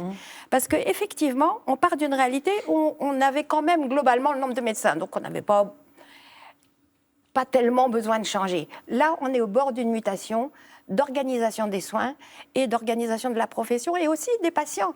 C'est-à-dire qu'il faut aussi apprendre à rentrer dans le système de soins de la bonne manière. Il y a des choix politiques qui doivent être faits, c'est peut-être ça aussi, on n'est pas forcément d'accord en ce moment. Est-ce qu'on met la priorité sur les soins aux personnes âgées, aux patients complexes, aux gens qui ont vraiment besoin, ou est-ce qu'on met la priorité sur le one-shot et l'entorse ? Quelque part, il y a un choix. Il n'y a pas assez de monde. Où est-ce qu'on met les moyens? Où est-ce qu'on met le monde? Bon, et juste un petit mot sur le nombre. Vous parlez de 85 000 médecins, c'est tout médecins généralistes. Il y a 47 000 médecins généralistes traitants. Ça veut dire qu'il y a 38 000 qui ne sont pas médecins généralistes traitants et qui font autre chose. C'est-à-dire qu'ils font quoi? Ils sont en PMI, ça ne veut pas dire qu'ils font rien. Non, bien, j'entends bien. Ils sont dans des centres à horaires élargis, comme on appelle ça pudiquement. Ils sont sur des plateformes de téléconsultation. Ils font des choses plus faciles et plus rentables, souvent, ou alors tout simplement plus faciles parce qu'ils n'en peuvent plus. Quelqu'un qui est au bord du burn-out, il a bien raison d'aller en PMI que de se griller complètement. Assurer forcément voilà, des gardes de nuit, sauf que la proportion, visite à domicile. Elle est énorme. Vous vous rendez compte, 38 000 qui font autre chose sur 47 000. Donc, tant que l'État ne comprendra pas qu'il faut absolument aider les médecins généralistes en exercice, ce qui va faire venir les jeunes, comme on l'a vu. La jeune, elle est venue parce qu'il y avait le plus ancien qui était là, qui lui donnait la main. Il n'y aurait pas eu le plus ancien, elle ne venait pas. Donc c'est ça qu'il faut comprendre. Et la mutation, on a les moyens de le faire, justement, par ces organisations d'équipes autour des médecins traitants, que sont les assistants médicaux, les infirmières azalées, les IP. Après, chacun à sa façon. Ça peut être salarié ou pas salarié. On va revenir la question n'est pas là. Max nous demande si le manque de médecins, c'est une maladie française. Comment sont nos voisins européens? Non, il y a une espèce de phénomène de pays qui se siphonnent des médecins les uns aux autres. C'est-à-dire qu'en France, on récupère beaucoup de médecins formés en Roumanie, même en Espagne, en Grèce. Mais il y a aussi des médecins français qui partent au Luxembourg, en Suisse. Donc, d'après la ministre déléguée chargée de l'organisation territoriale des professionnels de santé, la France perd des médecins, mais elle en attire aussi d'autres. Donc, il y a une espèce de jeu de chaise musicale. Mais c'est vrai qu'il y a une pénurie mondiale, je pense. Les pays se font concurrence aujourd'hui pour attirer des médecins. Il y a un modèle économique mondial qui fait que nulle part on a investi dans les pays dits développés sur les soins primaires. On a investi sur l'hôpital, pas suffisamment. On voit qu'en ce moment, ça craque. La crise est là mais on aussi. n'a jamais investi sur les soins primaires. On paye ça aussi. Donc, quand je parlais de décision politique, c'est bien au niveau de l'organisation, comment on décide de construire le système de soins de demain. C'est ça la question posée. Est-ce que c'est un système de soins solidaire où on va soigner chacun selon ses besoins et pas chacun selon ses moyens? C'est ça la question qui nous est posée aujourd'hui. Il ne faut pas se tromper de choix. Alors, on va parler d'une des raisons, évidemment, qui explique cette pénurie de médecins généralistes en France. C'est la mise en place de ce numerus clausus. On a une question, on nous demande quand on a instauré ce numerus clausus et surtout pourquoi. Céline, ça demande un peu d'explication. Oui, Marina. Alors, le numerus clausus, déjà faisons un peu de latin, c'est le bien nombre sûr. fermé. Alors, c'était la limitation drastique du nombre d'étudiants admis en deuxième année de médecine. Donc, ça datait de 1971. L'État le met en place d'abord parce qu'il veut contrôler le nombre de médecins pour contrôler les dépenses de santé. Et puis aussi, il faut bien le dire, c'est une volonté des syndicats de médecins de limiter la concurrence, finalement, de limiter le nombre de nouveaux médecins qui entrent sur le marché. Donc avec ce numerus clausus, on assiste à une baisse drastique du nombre d'étudiants. C'est simple, en 20 ans, on est passé de 15 000 à 3 500 nouveaux médecins formés. Alors ensuite, dans les années 90, on tente de corriger le tir, mais pas assez parce qu'au même moment, la population augmente et puis elle vieillit. Et il faut attendre 2021 pour qu'on supprime ce numerus clausus, qu'il soit changé en numerus apertus. Alors là, toujours c'est latin. le nombre... Toujours latin, le nombre ouvert. Alors c'est un nombre qui est fixé chaque année en fonction des besoins, mais surtout en fonction des capacités d'accueil des facs de médecine. Cette ouverture de numerus clausus en 2021, c'est quand même une bonne chose. C'est une bonne chose, mais comme vous le disiez, à condition qu'il y ait plus de places dans les facs, ce qui n'est pas le cas. C'est-à-dire qu'on n'est pas revenu au nombre de places d'avant cette ouverture. Ça a très peu augmenté. Donc je n'ai pas les derniers chiffres, mais ça 14%. Voilà, ça n'a pas augmenté à hauteur des besoins. Il y a aussi autre chose, c'est qu'il y a plus de places ouvertes pour les autres spécialités alors qu'elles augmentent plus vite. Et il y en a moins pour la médecine générale, avec moins d'enseignants pour la médecine générale. Donc ce décalage entre la spécialité médecine générale et les autres spécialités continue à perdurer. Et en fait, ça creuse le fossé. parce que du coup, les étudiants, ils vont choisir autre chose. Parce qu'en fait, depuis qu'il n'y a plus ce numerus clausus, en fait, on a augmenté de 1500 étudiants supplémentaires, mais c'est toutes spécialités confondues. Donc, c'est pas 1500 généralistes qui vont être formés en plus chaque année. On en est loin. Problème de formation vraiment important. Oui, il y a un problème d'ambition aussi des pouvoirs publics parce qu'aujourd'hui, c'est plus 14%, d'après le ministère de l'Enseignement supérieur, les objectifs sont atteints. C'est-à-dire qu'aujourd'hui, dans les objectifs officiels jusqu'en 2025, c'est de rester à ce nombre-là d'étudiants formés chaque année. Ils vont annoncer les objectifs à venir l'année prochaine pour les 5 prochaines années. Mais a priori, d'après le ministère de l'Enseignement supérieur, tout va bien, il n'y a pas besoin de mettre plus de moyens. Et nous, avec l'UFC Que Choisir, on a essayé de leur dire qu'on ne formait pas du tout assez de médecins, qu'il y a plusieurs problèmes. Déjà, la vague de départ en retraite des médecins de la génération du baby-boom, elle n'en est qu'à son début. Et ça met 10 ans de former un médecin. Donc il faut réagir maintenant. Et nous, on essaie de se battre pour dire qu'il faut, en premier lieu, tout de suite, pour que ça fasse effet dans 10 ans, donner des moyens aux universités pour construire des locaux si besoin, pour recruter des formateurs. Et aujourd'hui, le ministère dit si on fait ça, après, il y aura trop de médecins. Ce qui est quand même assez lunaire quand on voit à quel point personne n'arrive à trouver un médecin traitant aujourd'hui. On va venir à vous dans un instant, Guillaume Julien, mais je voudrais poser cette question d'Alexandra, qui est admirative de tous ces médecins impliqués auprès de leurs patients. Elle demande si la nouvelle génération sera aussi proche de ses patients. Est-ce que c'est encore un métier qui attire ? Alors, je dirais qu'il y a plusieurs cas de figure. Moi, je suis éberluée par la qualité des jeunes qui arrivent, franchement. Ils sont motivés, ils sont top. Moi, je les trouve vraiment super. Mais par contre, il y en a qui ont peur, comme le disait très bien le jeune. Aller me mettre dans un cabinet où il y a 3000 personnes qui m'attendent, où je sais que dès le premier jour, je suis saturée, j'irai pas dans ces conditions-là. C'est pour ça qu'il faut attirer les jeunes dans des conditions qui les satisfont et qui font qu'ils ont envie d'y aller. Sinon, ils n'iront pas, ils feront autre chose. Et est-ce qu'ils ont envie de travailler comme vous avez travaillé, au rythme où vous avez travaillé avec, Oui, mais enfin, Non, c'est une question qu'on pose. Hein. Voilà. À travers le reportage, on voit c'est la fin d'une carrière, mais ça n'a pas été toute la carrière, puisqu'on a été 2 postes et demi, 2 temps plein et demi à une époque, et ça pendant une dizaine d'années. Hein. À ce moment-là, on avait une vie qui pouvait faire envie à n'importe quel jeune. Hein. Et puis, je vais quand même pas la jouer honteuse, j'ai pas sacrifié ma vie, j'arrive encore à vivre, j'ai pu faire plein de choses, parce qu'il faut voir aussi justement le point de vue économique. Hein.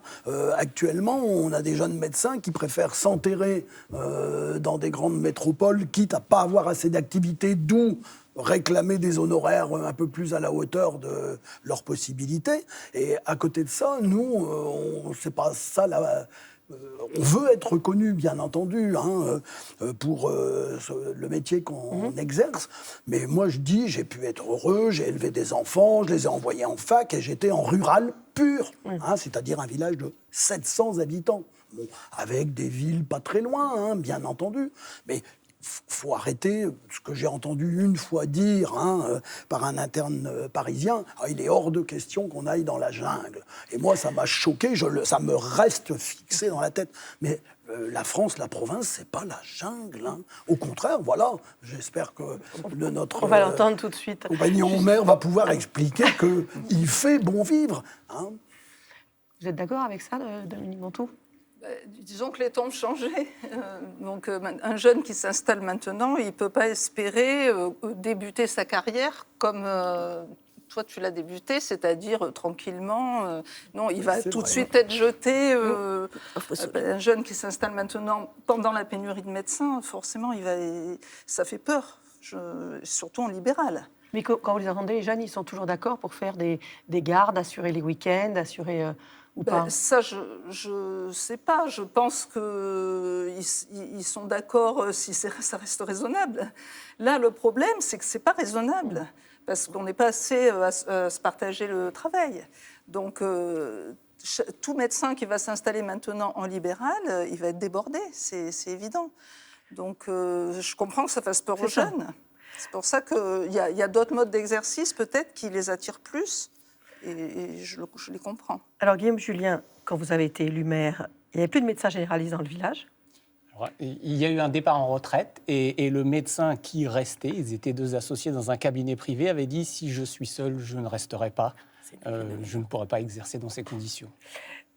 Comment vous y êtes pris pour attirer de nouveaux médecins ? Déjà, vous avez rencontré des médecins ? Oui, on a un petit peu anticipé le fait, c'est-à-dire que le médecin qui partait a dit « je vais partir dans 16-18 mois » et ça nous a laissé du temps pour consulter, entendre. J'ai lu beaucoup de choses, l'actualité, mais aussi le futur, ce que serait la santé de demain. Et à partir de là, construire une maison de santé en tant que telle, comme ça, tout le monde peut le faire. Et on a essayé de chercher une maison de santé où, justement, les médecins seraient heureux de venir, auraient les conditions réunies pour travailler. Parce que c'était quoi les attentes? Ils vous disaient quoi? C'est quoi les attentes des futurs médecins? Alors, c'était pas que des jeunes médecins. On a toute génération, toute spécialité confondue. Et ben, déjà, j'ai appris, moi, quelque chose, c'est qu'il n'y aurait plus de médecine isolée. C'est-à-dire que le médecin qui exerçait seul, ça serait terminé et qu'il y aurait désormais des communautés médicales. Ça a été une chose très importante. Ensuite, à tout métier, aujourd'hui, il faut des locaux adaptés. Je veux dire, on ne peut pas demain transformer un garage et dire je vais faire une maison médicale et je vais faire venir des médecins. Donc, on a un petit peu aussi innové de ce côté-là. Moi, j'étais très attaché, par exemple, à la salle de convivialité. Ça peut paraître très anecdotique, mais ça ne l'est pas. Ce n'est pas seulement l'endroit où on vient prendre un café, mais c'est l'endroit où le matin, tous les praticiens échangent. Et vous entendez le médecin qui dit à l'infirmière écoute, il y a madame un tel, etc. Et cet échange-là est très important aujourd'hui. Les photos qu'on a vu passer, c'est effectivement cette maison médicale. Donc il n'y a pas que les cabinets, il y a cette salle de convivialité. Deuxième point qui nous est paru aussi opportun, c'est la création de 2 appartements neufs au-dessus de la maison de santé. Pour se dire, demain, si nous accueillons un interne, où le logera-t-on? Eh bien, il y a un appartement tout neuf, très, très bien agencé. Il y a la possibilité aussi, lorsqu'il y a un remplacement, la personne n'a pas à se soucier d'où elle va loger. Enfin, un matin, ça part d'un fait très simple. J'étais aux urgences médicales ordinaires à l'hôpital d'Alençon et nous attendions le médecin. Il est arrivé en retard, à toute vitesse, et puis on a échangé comme ça. Il me dit, je lui dis, vous venez d'où, docteur? Alors, il me dit, je viens de Cherbourg, qui est à 200, 150, 180 km. Je dis, ça fait de la route, pourquoi, comment? Il dit, monsieur, moi j'aime la mer, j'ai un bateau, ma compagne est de Cherbourg, je ne viendrai jamais à Alençon. Et donc cette idée d'appartement, c'est aussi peut-être demain de se dire qu'on peut venir 2 jours par semaine, à l'image de madame. Et l'idée, c'était d'offrir le champ des possibles. Et alors du coup, parce qu'il fallait quand même remplir cette maison médicale, comment vous avez démarché les médecins? Est-ce que vous avez pensé aux médecins étrangers d'abord ou pas? Alors oui, cette piste a été longuement étudiée, on a regardé le coût, on a essayé d'aller voir aussi comment ça s'était passé ailleurs. Et honnêtement, ça ne nous est pas paru raisonnable financièrement. On a eu aussi un médecin qui a réclamé un chèque de bienvenue. Ça, on n'a pas donné suite non plus, parce qu'à un moment donné, tout n'est pas possible. Saint-Denis-sur-Sarton, c'est 1100 habitants, et nous avons contracté un emprunt de 950 000 € pour construire cette maison, avec aussi la solidarité des communes voisines. Et alors, du coup, vous avez fait quoi pour démarcher les médecins? Alors, on a essayé, c'est comme des centaines de bouteilles qu'on a jetées à la mer, avec des initiatives tout azimut, mais d'abord avec des campagnes de courrier, de mailing. On a écrit à 600, 800 médecins de région parisienne, du Nord aussi, en leur expliquant que peut-être chez nous... Alors, on a 2 avantages dans l'Orne. C'est une terre de cheval, et il y a quand même souvent un rapport entre les professions de santé et le cheval. Donc, c'était l'un de nos atouts. Et puis, il y a la forêt, la nature. Voilà, alors on a essayé de vendre aussi cet environnement-là, parce que c'est important. Résultat, au bout de 2 ans, qu'est-ce que vous avez comme personnel de santé? Eh bien, écoutez, il ne reste plus qu'une place dans la maison de santé, puisque nous avons un chirurgien dentiste, nous avons un kiné, nous avons 2 cabinets d'infirmières, 2 médecins généralistes, un ostéopathe, un podologue, une sage-femme depuis peu, et la seule psychologue conventionnée de l'Orne qui vient d'arriver. Ils ont l'air heureux, hein? Oui, alors c'est ce que j'ai expliqué. Je veux dire, les rôles se sont un peu inversés. Je veux dire, moi, je m'inquiète sur mes médecins. Je leur demande comment ils vont. C'est un rapport quand même assez inversé. C'est pas la logique des choses. Et on a bien conscience de ça. Moi, j'ai une image. On a longtemps pensé que les instituteurs étaient les hussards de la République. Moi, je vous dis, les médecins généralistes, avec peut-être les urgentistes, vous êtes les hussards de la santé publique. Vous êtes des héros du quotidien. Il faut vous le dire quand même, c'est important. On a bien vu ce reportage. En tout cas, c'est une sacrée réussite. Oui, allez-y. Oui, je vais simplement intervenir là-dessus, parce que ça m'intéresse beaucoup. Sauf que nous, on a fait exactement la même chose en 1993. Donc c'est un cabinet médical, mais qui est une maison médicale. On ne le voit pas sur le reportage, mais il y a 6 kinés derrière. Il y a 3 infirmières dans la porte d'à côté. On en a 3 autres en libéral dans le village. On a une orthophoniste, on a un pharmacien. Donc vous voyez, l'infrastructure, ça ne s'appelle pas maison médicale, parce qu'en 93, on ne parlait pas de maison de santé ni de maison médicale. Bon, mais peu importe, c'est la même chose. Il nous manque aujourd'hui que de médecins. Voilà. C'est tout. Et malgré toute cette phrase... Alors, vous parlez d'appartement. Oui, moi, j'ai un appartement complet au-dessus du cabinet. C'est un F3, donc on pouvait recevoir un remplaçant. Puis dans le temps, du temps où ça a été construit, il y avait des fois, il était accompagné. Bien sûr. Et des fois avec un enfant même. Ouais. C'était comme ça que ça marchait. On pouvait l'accueillir. Et puis, on a encore un studio pour les remplaçants, quand ils terminaient trop tard le soir pour repartir. Donc, vous voyez, le concept, comme ça, il n'est pas d'aujourd'hui, il existe, même en libéral. Mais maintenant, on voit qu'effectivement, les conditions évoluent, et cet ensemble, on peut très bien convenir à une activité salariée. Pourquoi pas? Là, on n'est pas bloqué. Si ça peut rassurer les gens sur les horaires, oui, mais probablement, si on trouve, on sera confronté au même genre de choses. Quoi. Je veux préciser, par rapport à la médecine salariée, ce n'est pas le fait d'être salarié qui est important. C'est le fait d'être libéré des contraintes de personnel, de secrétariat, d'administratif, et de travailler en équipe. C'est ça. Voilà. En fait, je crois que maintenant, la majorité des médecins, on le voit bien aussi dans le reportage, ils ont besoin d'avoir une vie personnelle à côté, que ce soit le monsieur qui s'occupe de ses enfants la semaine, ce médecin qui est malade et qui a besoin de travailler moins, ou le médecin qui est proche de la retraite et qui n'en peut plus. Voilà, il faut offrir aux médecins aussi une facilité pour travailler dans de bonnes conditions et pouvoir se consacrer qu'à ses patients. Si on arrive à ça, je pense qu'on peut être attractif comme ça aussi. Enfin, c'est le bon côté de la médecine salariée. Voilà, juste pour compléter, c'est notre cas, c'est-à-dire qu'aujourd'hui, le bâtiment, je pense que votre cœur de métier, vous l'avez dit, c'est soigner, c'est pas de s'occuper d'une ampoule ou la porte qui ferme mal, et ça permet de les soulager sur ces domaines d'activité. Ajouter quelque chose? Oui, au point de vue organisation des soins, il y a 2 sortes de travail en équipe. Les 2 sont indispensables, mais ça ne fait pas les mêmes choses, ça ne produit pas les mêmes résultats. Il y a le travail en équipe interprofessionnelle avec les kinés, les sages-femmes, les pharmaciens.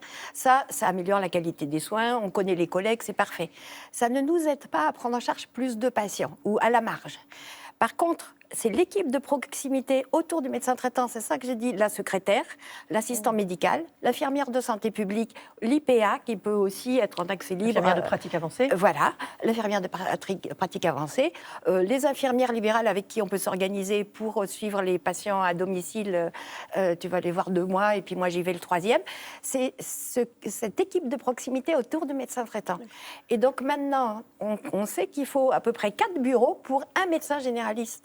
C'est-à-dire un bureau pour l'assistant médical, l'infirmière de Azalée, une autre infirmière et l'étudiant en médecine.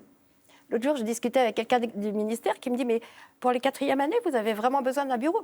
Vous voulez que je le mette où ? Ils vont consulter où ?» Ils n'avaient pas intégré ça. Et ça, cette notion de 4 bureaux pour un généraliste, ça pose problème. C'est là où je disais qu'il faudra qu'on travaille avec les élus. Quand on monte des solutions à droite et à gauche qui vont être variables, ça ne sera pas du tout les mêmes solutions suivant les endroits. Moi, j'ai vu à quel point c'était efficace quand on travaille ensemble sur le territoire. En tout cas, c'est vrai que de travailler comme ça à plusieurs, ça peut en tout cas inciter les médecins à venir, ça peut les attirer. Autre chose qui peut les attirer, alors pas le chèque de bienvenue, c'est autre chose, mais il y a eu quand même beaucoup d'incitations financières. C'est une question qu'on a. Est-ce que toutes les mesures financières pour inciter les médecins à s'installer ont vraiment servi à quelque chose ? Déjà, c'est vrai, Marina, que chaque gouvernement a pris sa mesure pour essayer de remédier à ce problème. Alors, on a eu les aides à l'activité, les aides à l'installation, les bourses aussi pour les étudiants en médecine. Aujourd'hui, on a 1 200 € par mois pour un étudiant qui s'engage à la fin de ses études études à s'installer dans une zone sous-dotée. Donc on a comme ça un millefeuille d'aides aujourd'hui qui sont mal répertoriées et qui sont même mal connues, je parle sous votre contrôle, mais mal connues des médecins eux-mêmes. Et ça donne des mesures, un saupoudrage de mesures comme ça, dont les études montrent qu'elles sont inefficaces et en plus elles sont coûteuses. Je vais vous donner un exemple, c'est la majoration des honoraires des médecins dans les zones jugées prioritaires. Une mesure qui a été prise et qui a coûté 63 millions d'euros en 10 ans pour un gain de, disons, 50 médecins supplémentaires installés dans ces zones. Voilà, seulement et pareil pour les bourses pour les étudiants ? Oui, pareil pour les bourses pour les étudiants. Finalement, quand on les interroge, on réalise que c'est les gens c'est les jeunes étudiants qui avaient déjà des attaches dans ces zones sous-dotées, dans ces déserts médicaux, qui prennent ces bourses, mais qui étaient déjà convaincus. Ça ne convainc que les convaincus, finalement. Alors, il y a l'incitation, il y a aussi l'interdiction. On nous demande pourquoi ne pas réguler tout simplement l'installation des médecins en France, comme c'est le cas pour les pharmaciens. Alors, nous, à l'UFC Que Choisir, on est pour. Effectivement, on pense que surtout, il faut prendre cette mesure-là, justement, maintenant qu'on est au début de la vague de départ en retraite des médecins issus de la génération du baby-boom, parce que ce qu'on voit aujourd'hui, c'est que les départements les moins dotés sont aussi là où les médecins généralistes sont les plus âgés.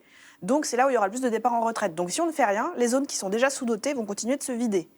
Parce que les jeunes médecins, et on les comprend, ils auront peut-être envie de rester dans la métropole où ils ont fait leur dernière année de médecine, ou aller dans une région un peu sympathique en termes de mode de vie, mais le problème, c'est que donc, si on ne fait rien, ça va creuser le fossé.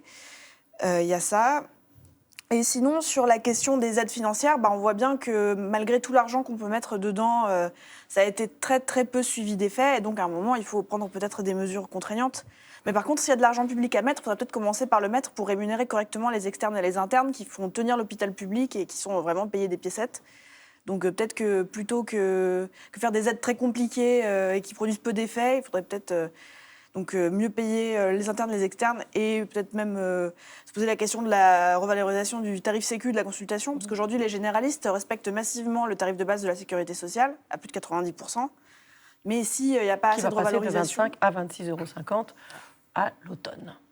Peut-être qu'ils vont être tentés de faire des dépassements d'honoraires si la Sécu ne revalorise pas son tarif.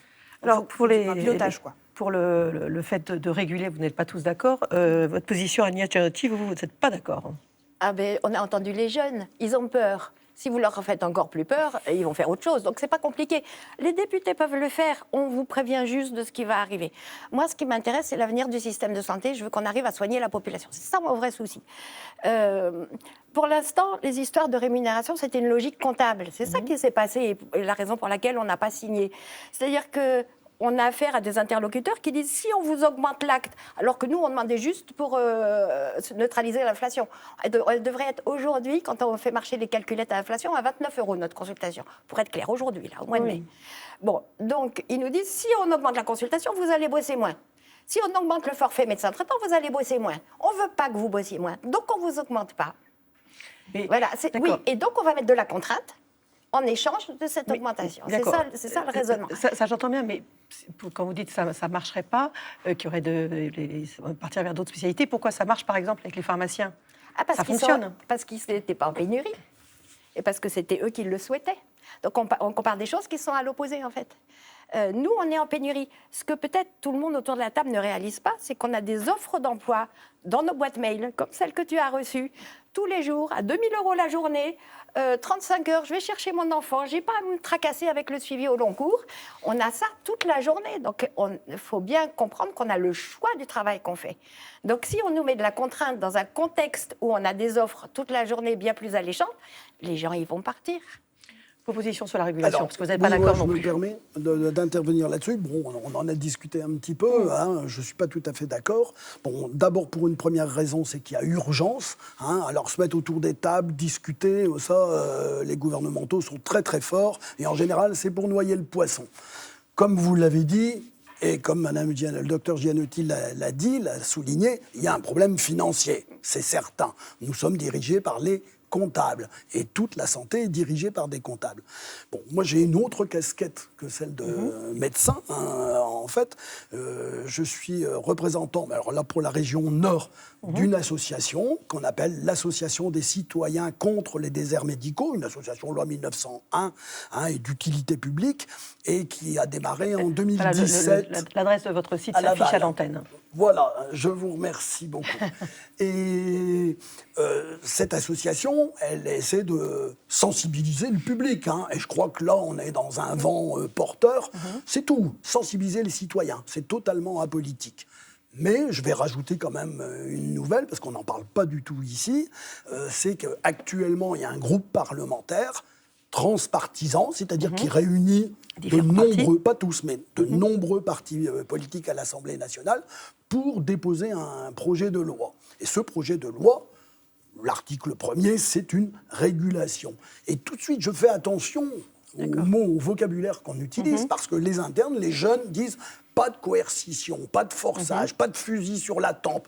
Bon, c'est exagéré, c'est agiter le chiffon rouge. Et dans certaines motivations, dans une partie de ces jeunes médecins, pas ceux qu'on a vus justement, mais une partie de ces jeunes médecins, on agite le chiffon rouge pour défendre des privilèges. Soyons simples. Ah si, c'est comme ça.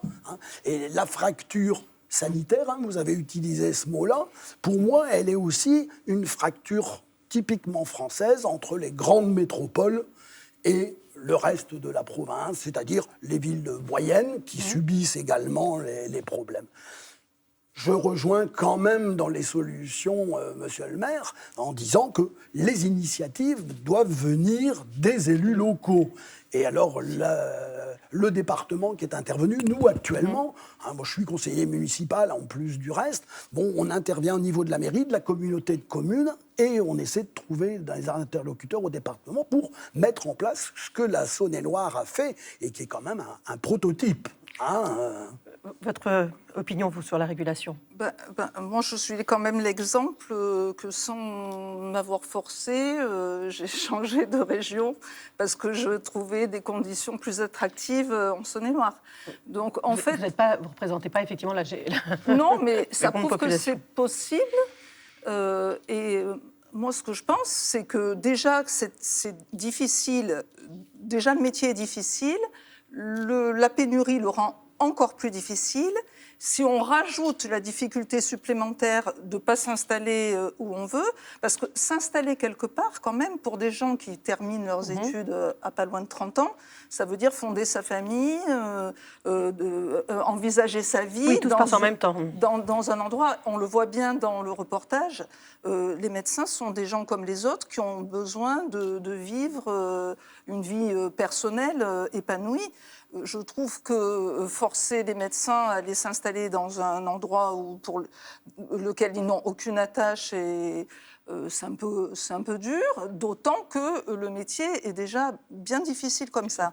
Je pense pas que ce soit une bonne solution. En tout cas, c'est double punition pour les médecins. Les jeunes médecins que j'ai pu rencontrer, c'est vrai que les jeunes médecins, notamment Camille Bach qu'on voit dans le documentaire, elle est littéralement terrifiée par l'idée d'avoir une obligation d'installation. Elle avait très peur que la loi change avant même qu'elle se soit installée. Et elle trouvait ça injuste. Et oui, c'était quelque chose qui l'effrayait. Sur les mots, il ne s'agit pas de forcer.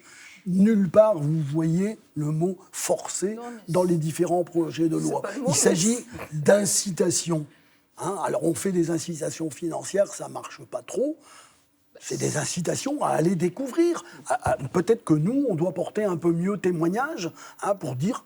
On n'a pas eu une vie d'enfer, on n'a pas eu une vie horrible, j'ai pas abandonné mes enfants, j'ai encore mon épouse, donc c'est que ça a dû tenir pour une raison ou pour une autre. Bon, la répartition du temps à la famille, oui, je dis pas qu'il y avait une part de sacrifice. C'était la génération, on faisait tous comme ça, de toute façon. Bon, j'ai quand même vu grandir mes enfants, il y avait des dimanches, il y avait des vacances, faut arrêter, quoi. Je voulais ajouter 2 précisions. D'abord, nous, à l'UFC Que Choisir, on ne préconise pas d'obliger les médecins de s'installer à un certain endroit. On préconise de fermer le conventionnement dans les zones qui sont déjà mieux dotées que la moyenne. Ce qui laisse quand même le libre choix parmi toutes les autres zones. Et on a vu qu'il y en a beaucoup qui sont sous-dotées. Et ensuite, deuxième précision, quand vous parlez de privilèges, je pense que tout le monde a vu que c'est un métier difficile, mais ce qu'on veut dire par privilège, c'est que c'est la seule profession qui peut s'installer où elle veut comme ça. C'est pas le cas des pharmaciens, des infirmières en libéral, des kinés, des sages-femmes. Il n'y a que les médecins qui ont cette liberté d'installation.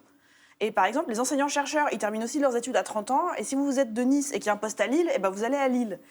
En plus, c'est moins bien payé, maître de conférence en début de carrière. Donc, il faut quand même mettre les choses en perspective un peu. Je comprends que c'est difficile, mais quand on voit les autres, ils ne sont pas logés à la même enseigne. Je vous fais réagir, mais que pense l'élu d'un désert médical des questions de régulation ? Coercition, pas coercition, régulation. On voit bien qu'on ne peut pas avoir une réponse simpliste. On voit bien les échanges autour de la table. C'est vrai qu'en voyez à l'autre bout de la planète quelqu'un qui n'a aucune attache, n'a jamais vu... La greffe ne marchera pas, ou elle ne marchera qu'un temps. On peut faire le parallélisme avec les médecins étrangers qu'on a recrutés à un moment donné et qui finalement, au bout de 2-3 ans ou un beau matin, on trouve porte close. C'est un débat qui est complexe. Voilà, il y a cette idée de liberté fondamentale qui est quand même importante, et puis cette idée aussi de concentration à un moment donné sur le territoire. Donc, je ne vais pas me mouiller beaucoup, je suis maire, si j'étais ministre de la Santé, peut-être que j'irais un peu plus loin, mais voilà. Non, moi, il y a quelque chose qui, à la lecture, là, cette semaine, qui m'est apparu incroyable, c'est, je n'avais pas fait attention, prêté attention, c'est qu'on a rajouté une année d'études supplémentaires en médecin généraliste. Je ne comprends pas cette mesure. On va perdre 1 an, finalement, avec de nouveaux praticiens sur le marché, et puis... Moi, on peut même aller un peu plus loin, pourquoi pas 1 année en moins. On sait qu'aujourd'hui, on se forme tout au long de la vie. Ce n'est pas parce qu'on a été formé il y a 10-15 ans qu'on est aujourd'hui au top de l'actualité. Donc cette mesure de rallonge m'échappe complètement et j'aimerais en connaître les tenants aboutissants. Alors, j'ai lu les raisons, mais quand même, ça paraît doté du sceau du bon sens. Il reste 3 minutes, donc je vous donne 1 minute 30 et 1 minute 30. Allez-y. Alors, c'est un attrape-nigo. Moi, j'appelle ça comme ça. C'est-à-dire que sous prétexte de mieux former, de dire... ça a été surtout pour faire un stage chez le praticien que ça a été rajouté, ça a été présenté comme ça. La réalité, elle est beaucoup plus terre-à-terre. Ça permet aux hôpitaux de Paris de conserver des internes 1 an de plus. Donc, c'est financier. C'est purement ça. Et je comprends que les internes, ils en aient jusque-là de toutes ces mesures qui, en fait, sont toujours... Contrairement à ce qu'ils n'utilisent pas le mot, elles sont coercitives, celles-là. Alors que la régulation dit « allez où vous voulez pourvu qu'il y ait des malades ». C'est quand même pas une terreur comme mesure. Bon, il y a une erreur fondamentale qui est, au départ, vous avez 100 cases avec 100 pions. Tous les ans, il en part 5. Il en revient 3. Donc ça se désertifie au fur et à mesure. Pensez qu'en déplaçant des pions, on va remplir tous les 100 cases. Suffire, c'est pas possible. On ne peut pas régler le truc comme ça. Non, mais les nouveaux pions vont tous au même endroit, c'est ça le problème. C'est ça. J'ai pas fini. Donc c'est ça le problème. Ça aura un effet contre-productif inverse, c'est-à-dire ceux qui sont dans des zones entre guillemets surdotées qui seront rares. J'attends que les maires, avoir la liste des maires qui disent « moi je suis en zone surdotée ». On va rigoler. Eh ben, ce sera des endroits où les médecins qui n'auront pas eu trop de difficultés vont revendre leur patientèle. Donc vous allez encore avantager les mêmes. Donc je pense que c'est complètement délétère. Je comprends la détresse des élus. Je comprends la détresse des patients, comme je comprends la détresse des médecins généralistes et de vous tous, journalistes, enfin nous tous, parce qu'on est devant un mur. Donc si on a une vision politique avec des rustines à courte vue, qui est la prochaine élection communale, présidentielle, tout ce que vous voulez, vous cochez la case, vous mettrez des rustines et vous allez prendre des mesures qui seront contre-productives. Donc ce que je souhaite, mais peut-être c'est un vœu pieux probablement, c'est d'avoir une vue à plus long terme pour construire un système qui dure. Et on parlait d'inégalité de santé, vous oubliez le mot inégalité sociale de santé. Moi, je suis dans le 18e arrondissement à Paris. Où sont morts les gens du Covid ? Dans le 93. Ils sont morts dans mon arrondissement. On avait tout fait avec le maire, on avait fait un travail avec la mairie d'arrondissement formidable. On a fait ce qu'il fallait, mais c'est les premières populations qui sont à risque. Je ne suis pas inquiète pour les gens riches CSP+. Ils arriveront toujours à se soigner, y compris dans un système à l'américaine. Donc moi, je pose la question... En général, qu'est-ce qu'on construit pour demain ? On ne va pas répondre tout de suite. Ça ne va pas être possible. Merci beaucoup. Merci infiniment d'être venu. Merci et bravo encore une fois, Céline, pour ce remarquable reportage. Pour plus d'informations sur les médecins et les patients, vous pouvez retrouver tout un dossier dans le nouveau numéro de notre partenaire, Le Figaro Santé. Voilà, c'est la fin de cette émission. J'aurai le plaisir de vous retrouver dès demain, bien sûr, en direct pour un nouveau numéro du magazine de la santé à 13h40. D'ici là, passez une excellente fin de soirée. Au revoir.